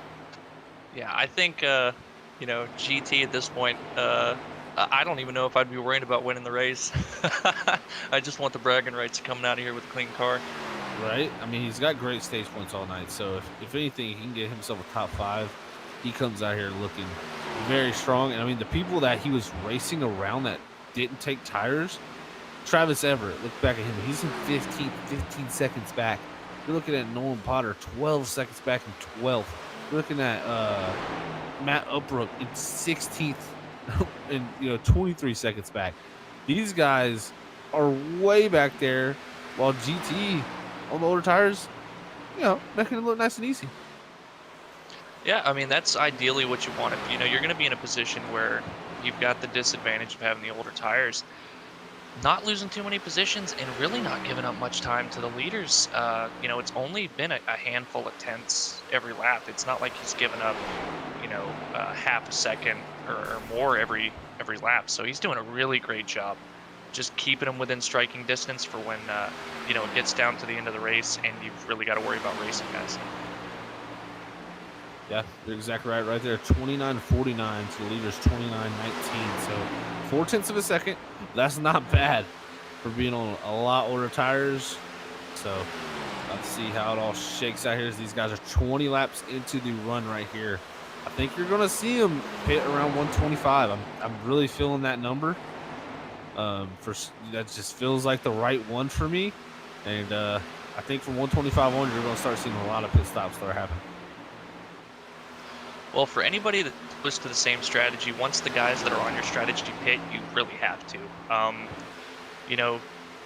Craig Burns and Zach Schrittenthal, Matthew Rush, Michael Sheffield, they're going to see that and be like, okay, well, they're going to undercut us here. But when we pit, it kind of evens back out and they gain that time back. So they're not going to panic too much. It's just trying to match what the guys that are doing the same thing as you are doing. Very, very key. And, like you said with GT too, I think he needs to probably pit as soon as he can, just to be able to get that, that undercut a little bit. But, I mean, you never know with the pace he has, he could possibly get back up on a longer run to the end of this race where it starts to even out. I think, with the way that the fuel load is for the RSR Cup Series, you don't really have that super long run that we're used to having. So you can be good on long runs, but this almost benefits the guys that are really good on short run speed. Very true. Because you're taking tires to the end from here now. Absolutely. So you're not coming down and just taking fuel only. Unless you're going to try to play a strategy and you hope there's a caution. But you never know. It's such a tough call from the driver's seat person. I've always had the thought that it's really hard to think your way into a win, but it's really easy to think your way into a loss. It's super easy to just overthink what you need to do. That might have been the greatest thing Kylie's ever said in the booth, ladies and gentlemen. Because I can tell you from a driver's standpoint and being a crew chief and for in Road to Pro Series, you can totally think yourself out of a win. You think you can think yourself into a win, but half the time you're just thinking yourself out of a win. So, yeah, he literally nailed it with that one, guys. That's literally the thought. And you got to think, too, not everybody out here is the producers yelling, clip it. But not everybody out here has a crew chief or a spotter. I'm really actually not even seeing any spotters for the drivers. So, not many people are playing, hey, man, do this strategy. We're in the background calculating stuff for you. And that's my advantage as being a crew chief in Road to Pro. I can sit in the background. I can calculate lap times. And if I get it wrong, then I'm just a dummy, which is most of the time I get it wrong. So, it's really hard. You're going from the seat of your pants. You're driving and being your crew chief at the same time. So that's what makes sim racing, in my opinion, really difficult. Before I get to your point, had GT Irizarry come in this time by on lap 120, coming to 121. So we'll see if he can make up a lot of time when Craig Burns and Zach Schrittenthal, all those guys are all able to pit, exactly how much of a gap he's able to make back. But, like you said, especially on a track that's difficult like this, where you're really having to be on the wheel and concentrating pretty hard, it's beneficial to have teammates, especially when you're all in the same room and you can openly talk to each other. You're kind of sharing information, and you're not necessarily going to do exactly what they're wanting to do. Everybody's kind of got their own idea of when they need to make stops and when it's going to be beneficial. But it's a bit of a groundwork. You kind of say, okay, this is when these guys are thinking, if I do it around this time, how's it going to work out for me? And you go from there. But if you don't have that and it's just you, trying to crunch all those numbers while race people, not hit the wall, it's there's a lot more into it than, just going out here and turning fast lap times. Oh, well, you nailed that on the head, because literally, like, you start thinking about other stuff, you'll literally drive straight through the wall. Like, it's such an easy track to just lose that focus. I can almost compare it to a road course. I've been in road course races where I literally just start talking, and all of a sudden, boom, I mess up because I'm sitting there talking, trying to think something out when I need to be focusing on hitting my marks. And this track, it's completely like that. You overdrive 3 and 4 by 8 inch, you're in the wall. So gotta be smart and think it out very calmly and still keep your focus. That's exactly right. I'm happy for the guys that are able to have teammates and stuff that are right there and available to kind of bounce information off of and come up with a solid plan. But a lot of guys are just super good at not really thinking about it and just knowing exactly what to do at the right time. Yeah, definitely so. And while we're under this long green flag road, Craig Burns is coming down, Zach Schrittenthal coming to pit road here, 126. So I was feeling this number right here. It's gonna be interesting to see if these guys take tires or do they not. I think they have to. I think you've made your bet with your strategy. Stick to it. If you lose the race because of it, you lost the race going out trying to win.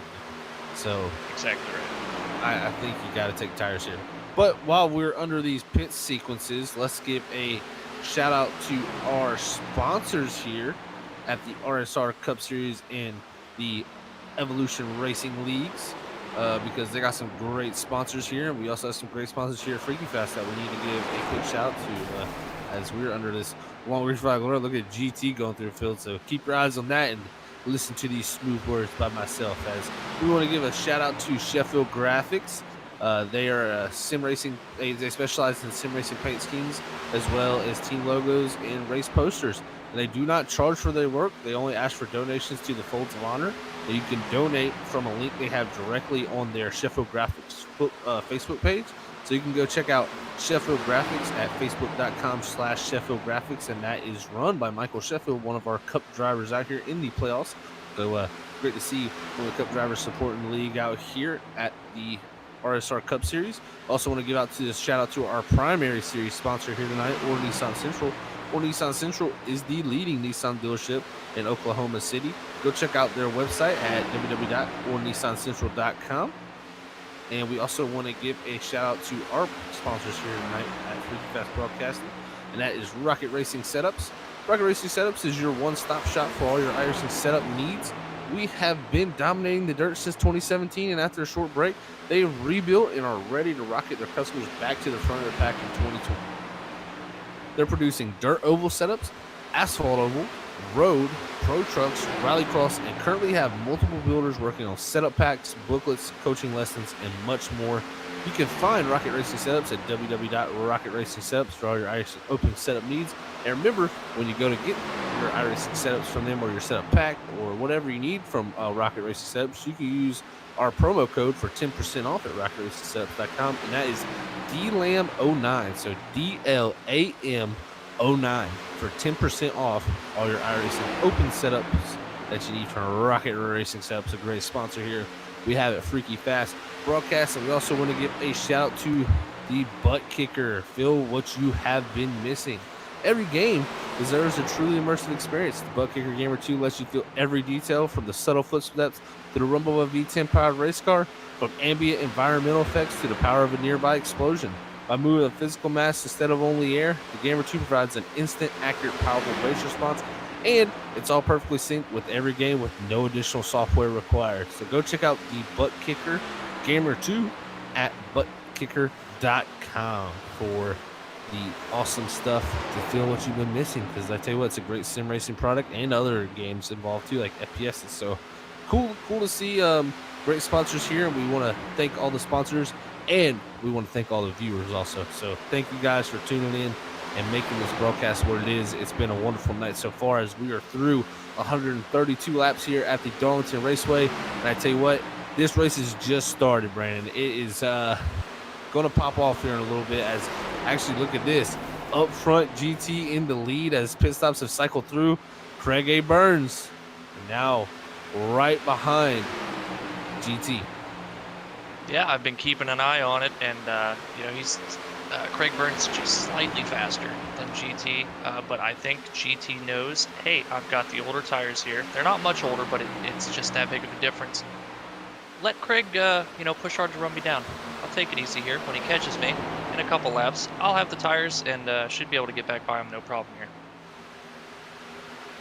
Wow, and I'll tell you what, Zach Schrittenthal, who came in behind Craig A. Burns, what a moment for him on lap 120. I believe that would have been 127 for him right after he came out of pit stops. I went back and looked because he's 7 seconds behind now, Craig Burns. He had a major moment. The 22er Harold Watkins missed pit road and went straight up the racetrack right in front of him. He locked that left front tire up from the entry to the middle of turn 3 just to miss him and almost come to a complete dead stop. So that's what happened to Schrittenthal there, as he's lost major amounts of time, and that's going to really hurt him.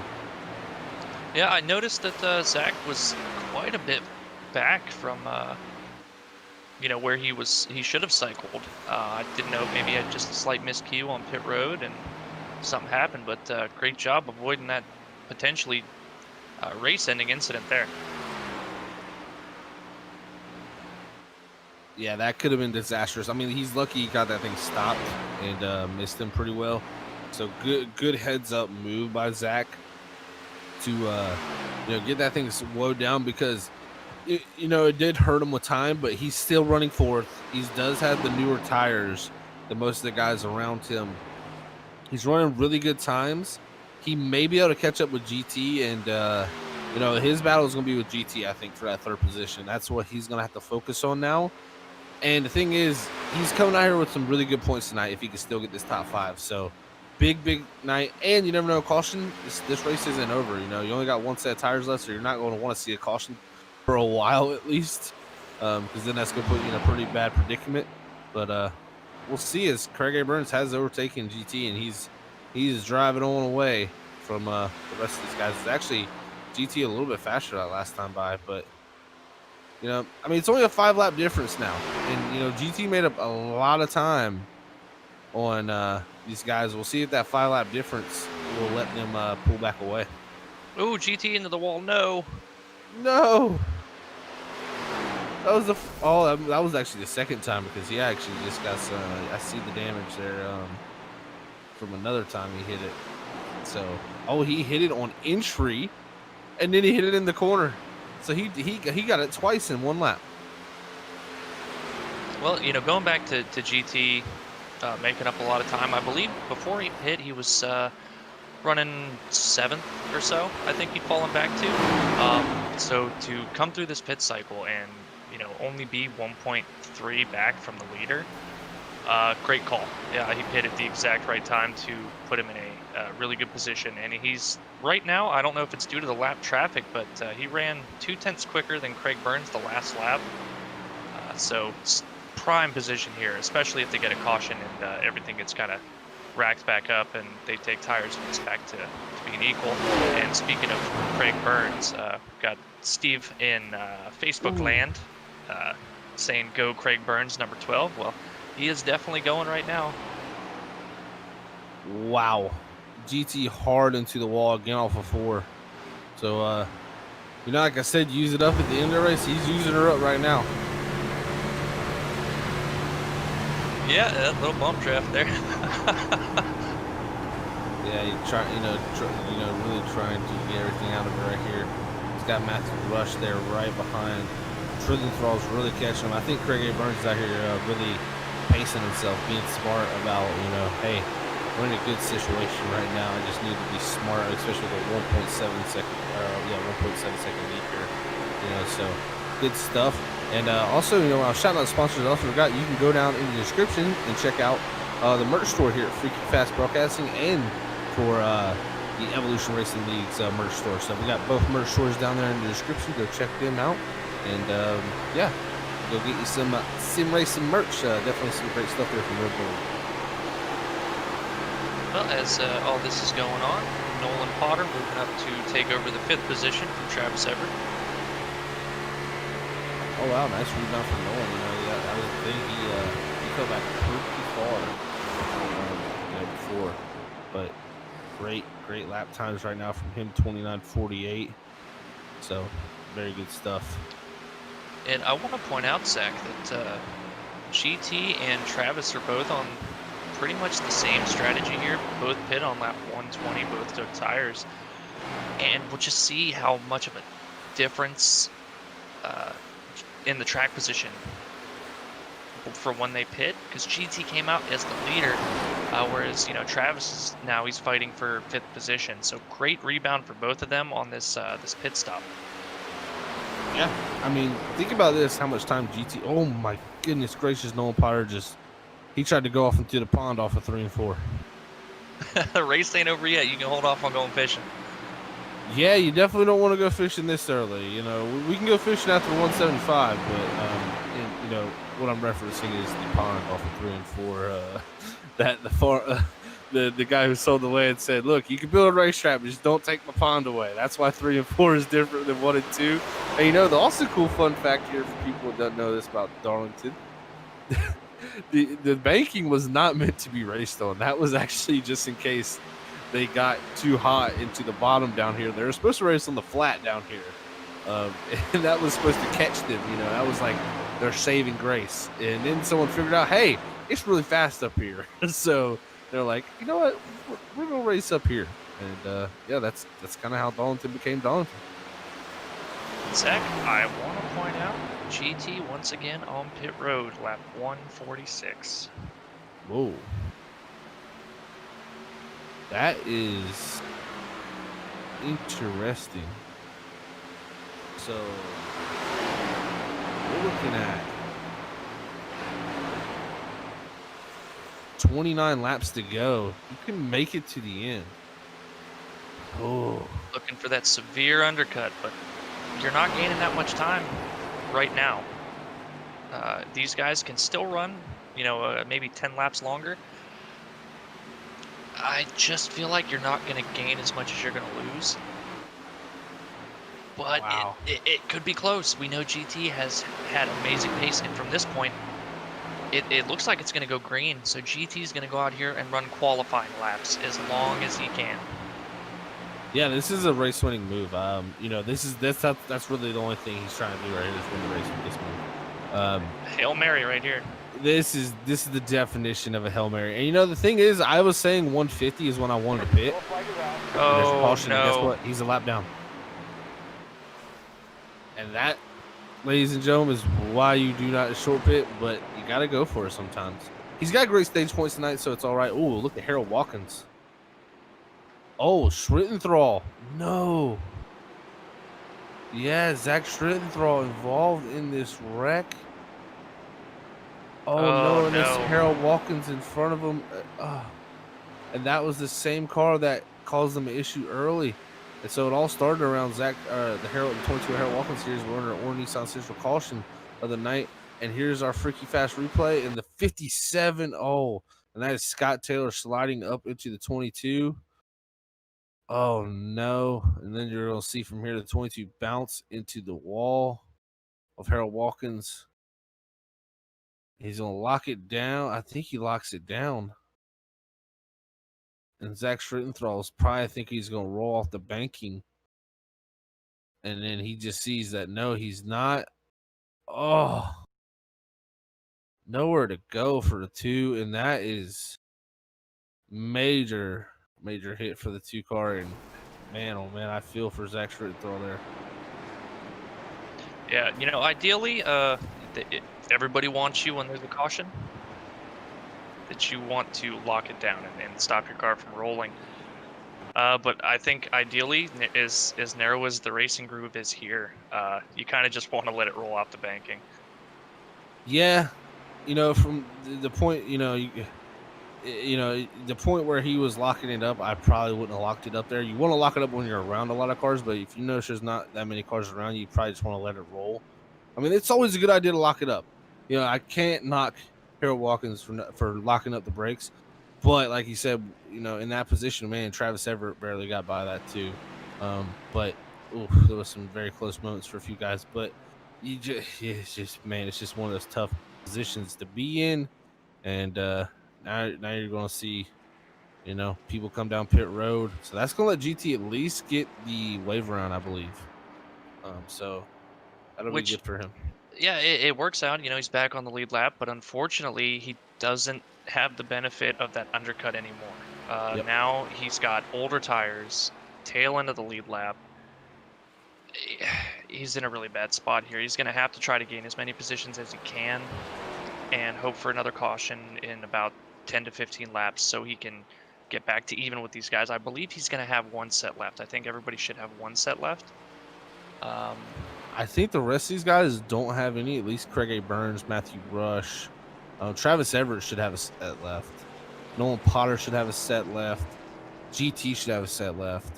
There's a few guys definitely with some sets left, but at the same time, you're sitting in a pretty bad position, unless a caution comes out, the GT. So, but if a caution comes out with this extra set, there's going to be a few guys that don't have, at least 4 or 5 guys on hand that don't have sets of tires that are going to definitely be a lot slower. So, yeah, and to GT's credit, that move it most likely would have won the race, and this is the only thing that would have prevented that. It was a very good strategy call, and sometimes it just doesn't, fall in your favor. Yeah, sometimes Lady Luck is not on your side.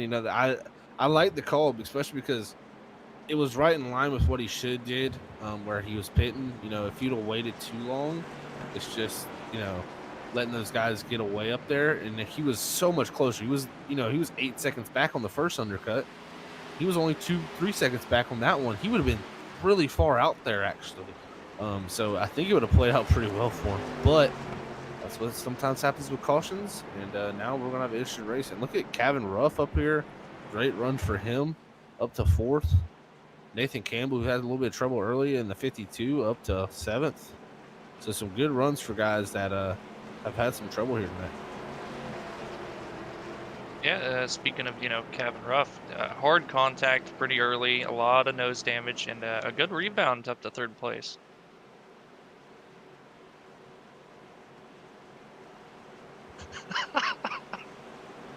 Another car who had who got caught in that too, GT, was Nolan Potter, one of our other playoff guys. So unfortunate for Nolan as the pace car does pull off here. And we'll be coming to 22 laps to go here tonight at the Darlington Raceway. Craig A. Burns takes off.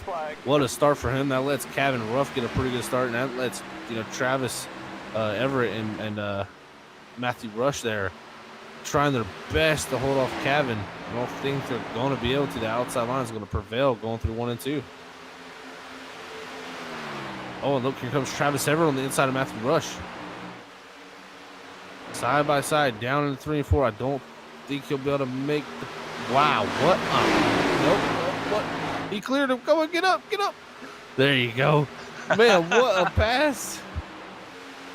I didn't know if he was going to clear himself, but man, what a pass right there from the 59. Now he has a chance to go get this victory and lock himself in, as he was the points leader coming into tonight. He's our first playoff driver right now. Let's see what he can do. Yeah, it went for being nearly a surefire win for GT, and Travis kind of setting himself up for a top 5, and now it's GT that's kind of, hoping for a top 5, whereas Travis is in the catbird seat to come win this thing. Yeah. He's sitting in a pretty good spot. He's going to have to get by Craig. Craig's been super strong all night, and he's already built a pretty good lead. And look, a caution.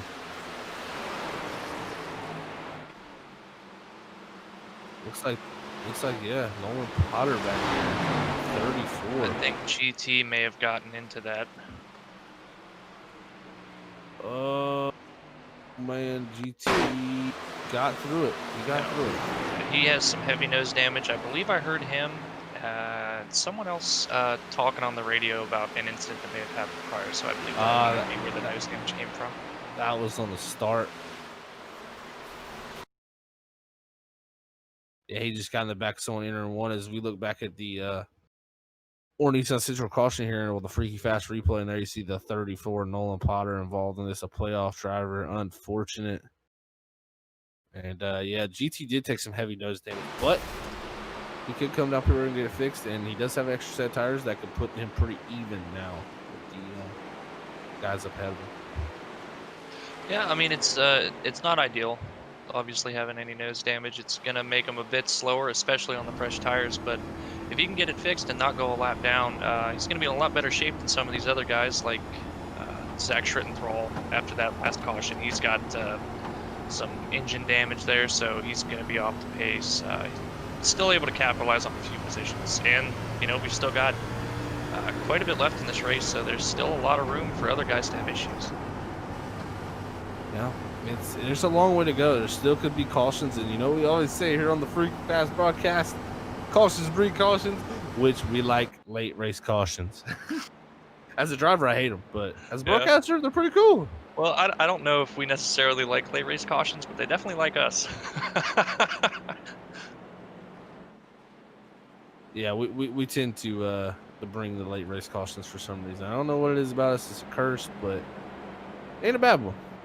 Well, I haven't heard Ryan Azell so far this race thank us for the caution, but you know, when we get to the end, he might throw a shout out. I know I didn't mention it during the Arc Evolution race that he said one of the cautions was our fault. I don't remember which one.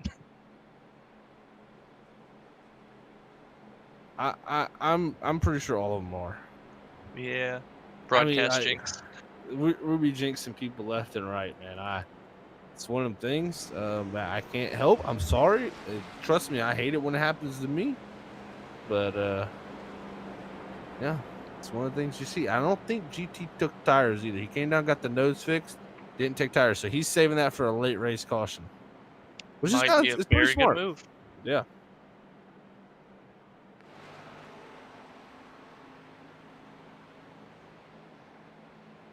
Our producer now is saying, will we see a caution? And he knows that's a very likely chance. Unfortunate for Tony Ludi in the 11th position. Just blew his engine down the front stretch. Oh, no. So out there in our chats, how likely do y'all think it is to see another caution before the end of this race? Or do y'all think it's going to go green? Let us know out there in the chat.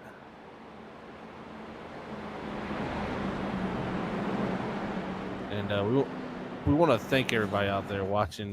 Thank you for always tuning in here on Freaky Fast Broadcast. And remember, if you ain't done it yet, hit that like button, hit that thumbs up button. And if you didn't like it, hit the thumbs down button. Let us know. The only way to get better is with constructive criticism, and we like criticism here too, so we can take it. We're big boys around here, so thank you very much for tuning in, but we would love for you to hit that like button, subscribe, and follow on our Facebook and our YouTube page. It would be very helpful. And, man, we got 16 laps, going to be 15 to go, and we take the green flag. Who knows what's going to happen? I'm excited, as always, to see how this all plays out.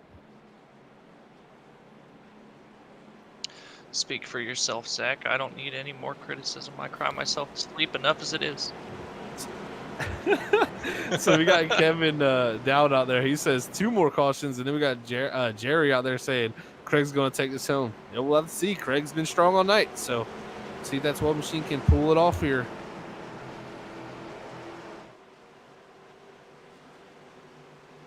But pace car lights are off. We're in 3 and 4, ladies and gentlemen. We're about to get this thing back kicked off. Pace car pulls off, taking the hard left turn. Craig A. Burns going to control this restart here on the outside. I think it's smart to start up there. Gets a really good start. That's going to let Matthew Rush get to the outside of Travis Everett, and I think that was definitely the goal on his part. You want to see that 11 and that 59 battle here, but the 59 says, not today. I'm going to get by you, sir. Yep, on those restarts, you know, as the leader, you want to see the guys behind you side by side, because obviously they're not going to be able to keep up as much pace as they normally would if they were single file. But Travis Everett, I think he understood that and just kind of licked the stamp there and said, you know what, I can't afford to be side by side. We know how dangerous this is. We've seen it earlier in the race, 2 guys side by side coming out of 2. So sorry, man, but I got to clear you here. Yeah, definitely. Look at this here. As we seen Junior Miller have an issue there in the 28. He had a big hit on the outside wall. That would have sent him spinning and hurt the engine of that 28, so he's going to bring up the road. But the battle's going on. And the question is, will we see a playoff driver win? We have not seen it yet for 3 races in these playoffs. This is the 4th one. Travis Everett says, let's go side by side through 1 and 2. This is the scariest part of the racetrack. These boys are going at it. Look at Kevin Ruff getting the outside, but Matthew Rushing puts him into the outside wall. Oh, no. What a race we got on our hands here at Darlington. Oh, it's all going pear-shaped now.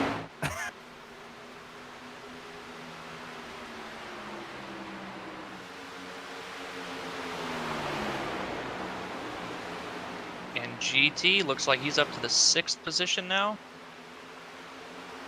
GT already up to 6th, man. That 14, that thing's on rails tonight. It has been very apparent so far this race that GT knows how to get around Darlington. He's hashtag car to can, that's for sure. But I mean, the gap that you know, Travis Everett and Craig Burns have been able to pull out, even as much as they've been racing each other. You know, they're second and a half. Yeah, Michael Sheffield up there at third. And side by side for the lead now. Travis Everett, can he throw the slider? Don't think it's going to work. Craig Burns has got the position. Pulls her back around the outside. What a race here as we come to 10 to go at the Darlington Raceway. Look at the gap Craig was able to put on him with that outside line. Craig has yet to win a race yet this season. Can Craig pull off this victory? Travis Everett, playoff driver, looking to pull it off though too, to get himself locked into the next round. This is going to come down to some crucial moments here, guys. Staying out of that wall is going to be vital.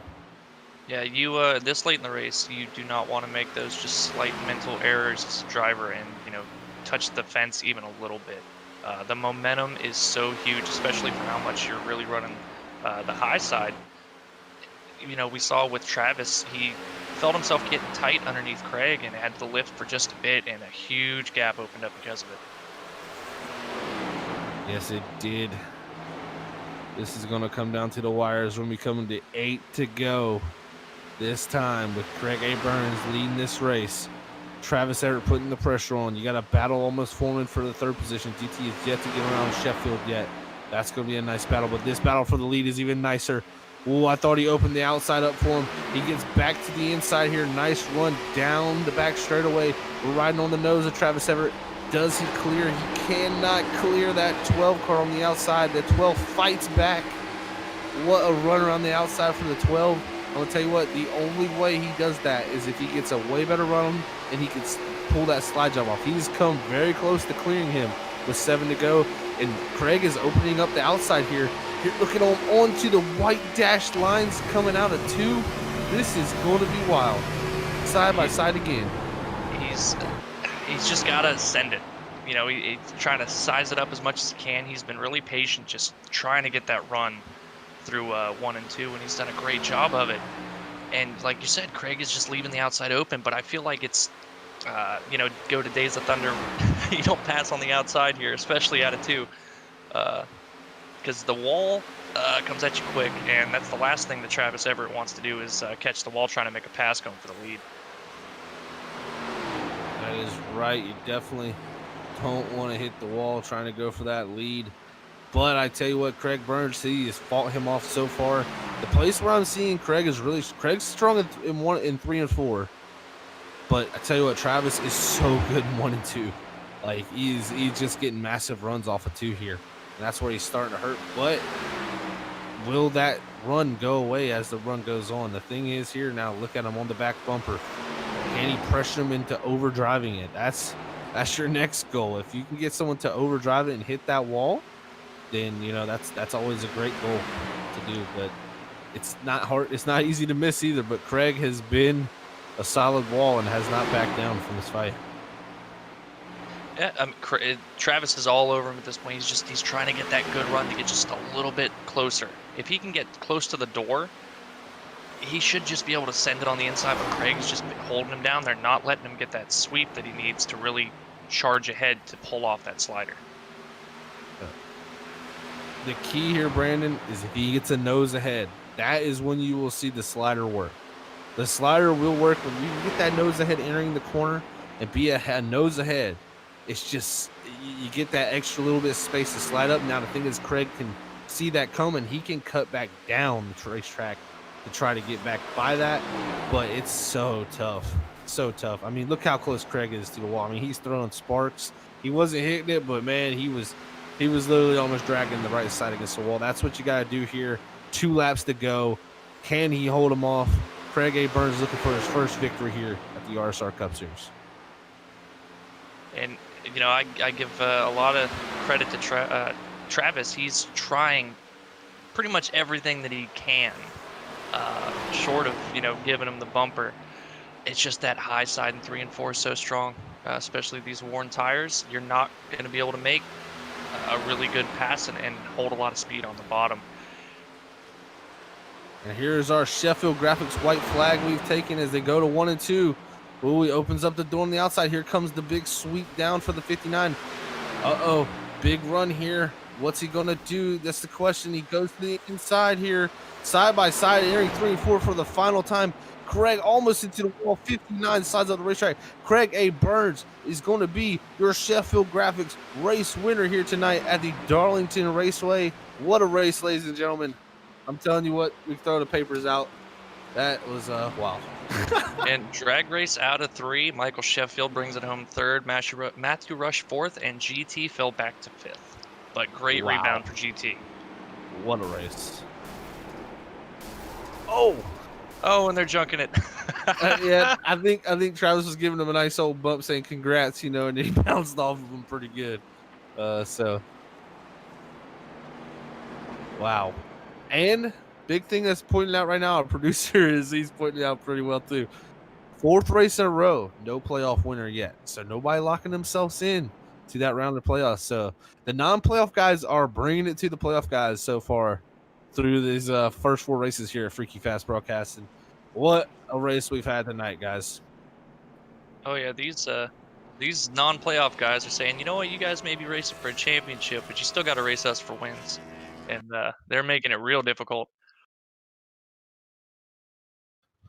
This has been an awesome event here so far tonight, and we will get ready as heck yeah, everybody out there celebrating Craig Burns' win. Thank you all for tuning in and showing your support for your driver. It was a great win by Craig, and we will get him ready for post-race interviews, guys. So we will be right back. Don't miss this.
All right, we are back here, ladies and gentlemen, for our post-race interviews with our podium finishers here tonight. Michael Sheffield, Travis Everett, and Craig A. Burns. So congrats to those three gentlemen, and we'll see what their thoughts were on tonight's race here at the RSR Cup Series. Hey, Michael, it's Zach up in the booth, man. You got a copy? I got you. You got me? Yes, I do, Michael. Well, great finish for you tonight, man. And that 5 machine definitely needed it coming into tonight. You know, you came in here tonight 10th in the playoff standings, 1 point out of that cut line there in 8th. So really good race here for you tonight to be able to finish 3rd. You know, you didn't get stage points, but you know, Michael, it's something we see with you almost every week. Unless you get caught up in something, you're normally really patient. And I think you might have been the only driver. I'm not sure if you hit the wall, but you might have been the only driver not to hit the wall tonight. So congrats on that if you didn't. But what a race for you tonight, man. Bring home a 3rd. How was the racing out there? Racing was good. It was just trying to remain patient. I did get in the wall once or twice there, a little scrape here and there, and just trying to give room to other guys. It was just these corners are so tight. It's just hard to get through, Oh, it definitely is. I mean, that's the adage of race the racetrack, and you definitely did that tonight. So congrats on that. What a great race for you to be able to get the points that you need to hopefully carry you into that round of 8. And we head off to Indy next week. Michael, what are your thoughts about Indy, and do you think you can have another good run there?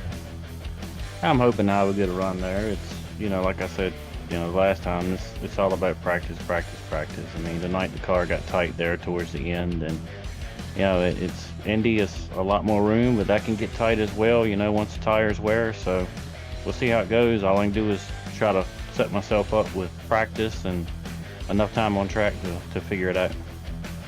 Awesome stuff, Michael. Well, congrats again on 3rd tonight, man. And anybody you want to send a shout out to before we let you go? I want to thank my teammates over at Slide Jobs. So Curtis, who couldn't be here, GT, Matt, and David, who couldn't be here as well. Without those guys, none of this would happen. And I want to thank Ryan and the rest of the guys over at RSR, and just putting this together. It's like I said last time, it's a blast to come out here every week and run. Awesome stuff, Michael, and thank you very much, buddy, and we will catch you next week at Indy. All right, thanks, guys. All right, that was Michael Sheffield, your 3rd place finisher here tonight at the RSR Cup Series. What a great run for him. Needed it. Definitely coming in here 10th in points tonight.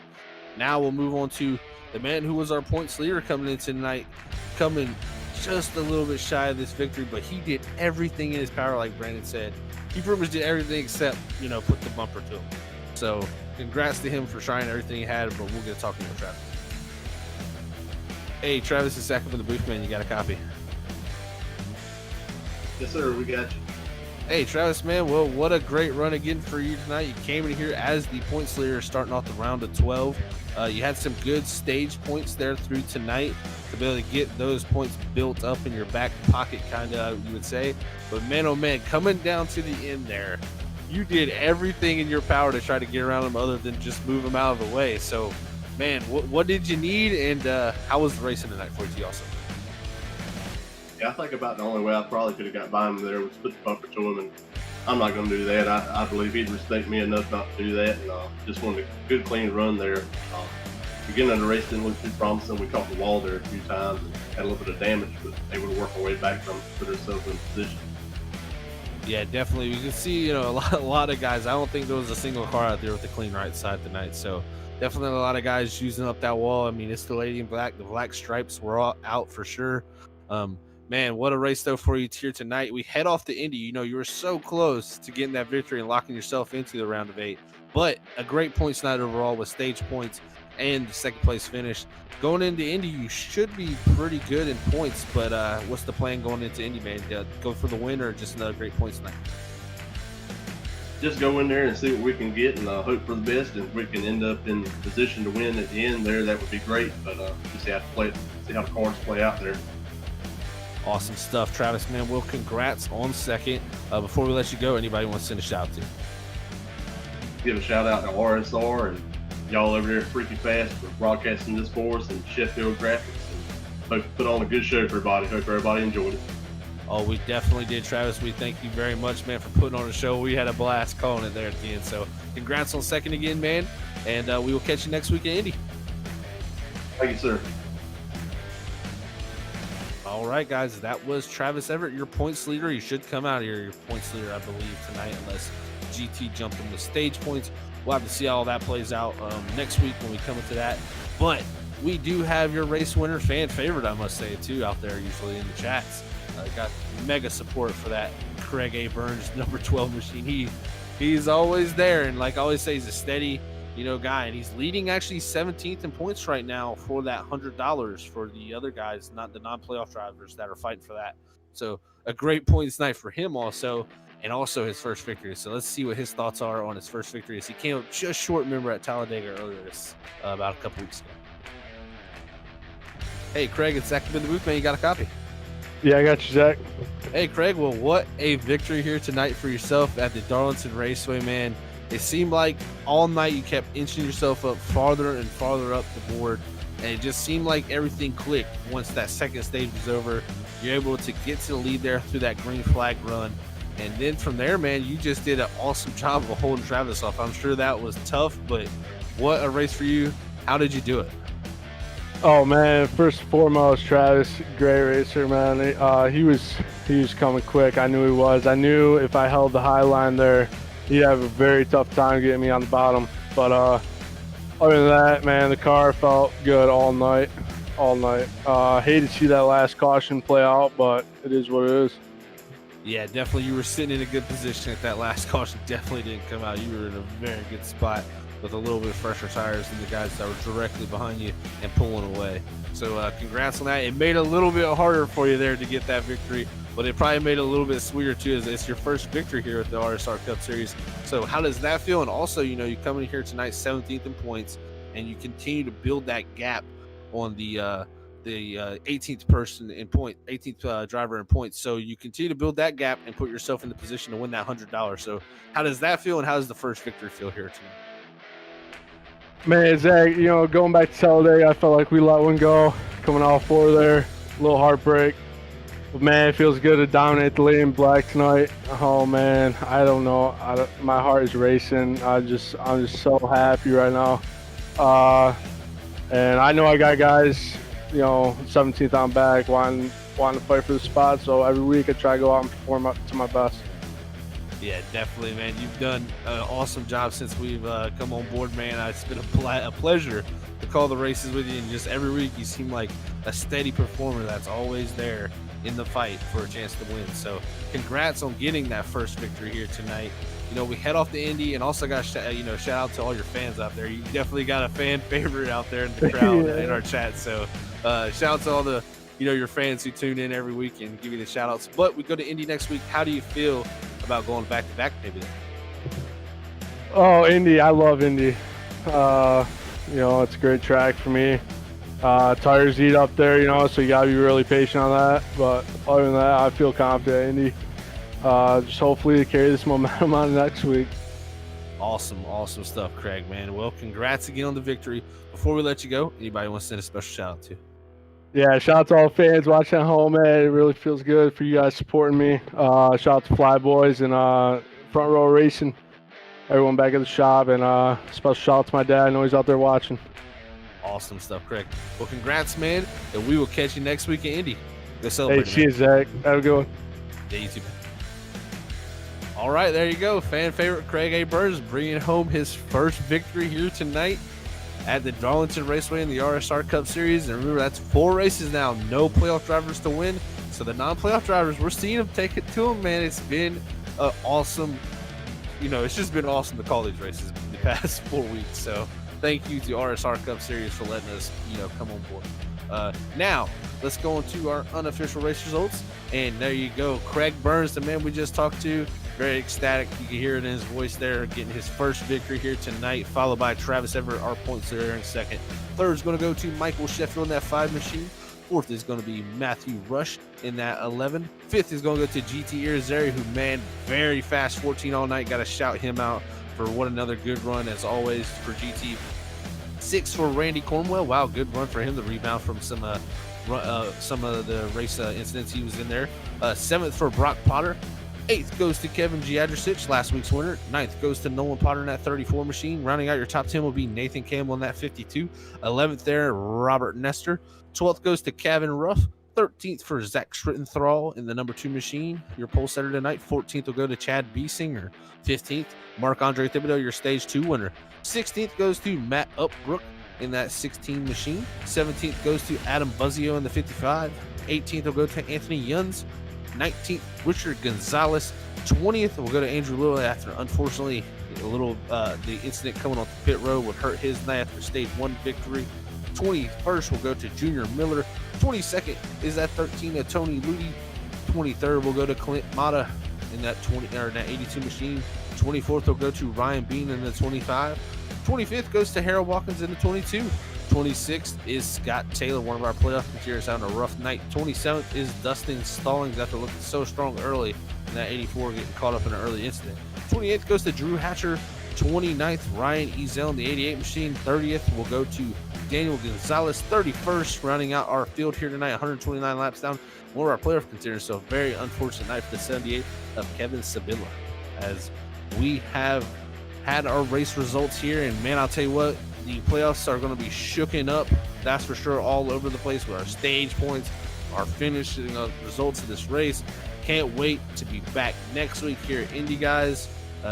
I can't really add anything other more than what a race we had here at Darlington, and I had a blast. Yeah, Zach, typical Darlington race, a lot of fun to watch, a lot of bent-up race cars.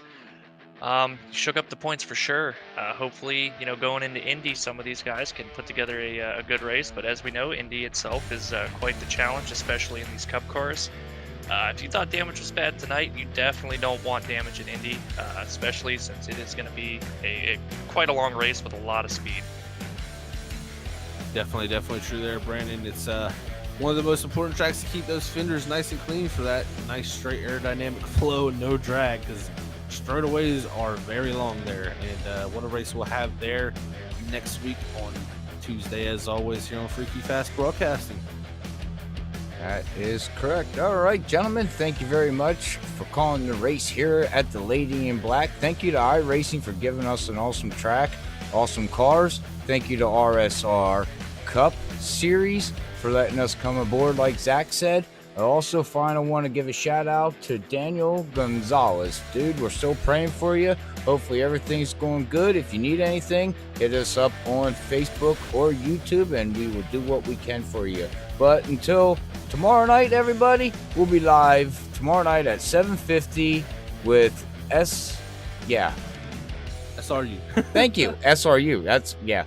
I'm trying to, SRU tomorrow night in the trucks, and I don't know why I went blank there. But until then, everybody have a great night. Be safe tomorrow. We like to say God bless everybody. Love yous all. Peace out. See y'all later. Bye.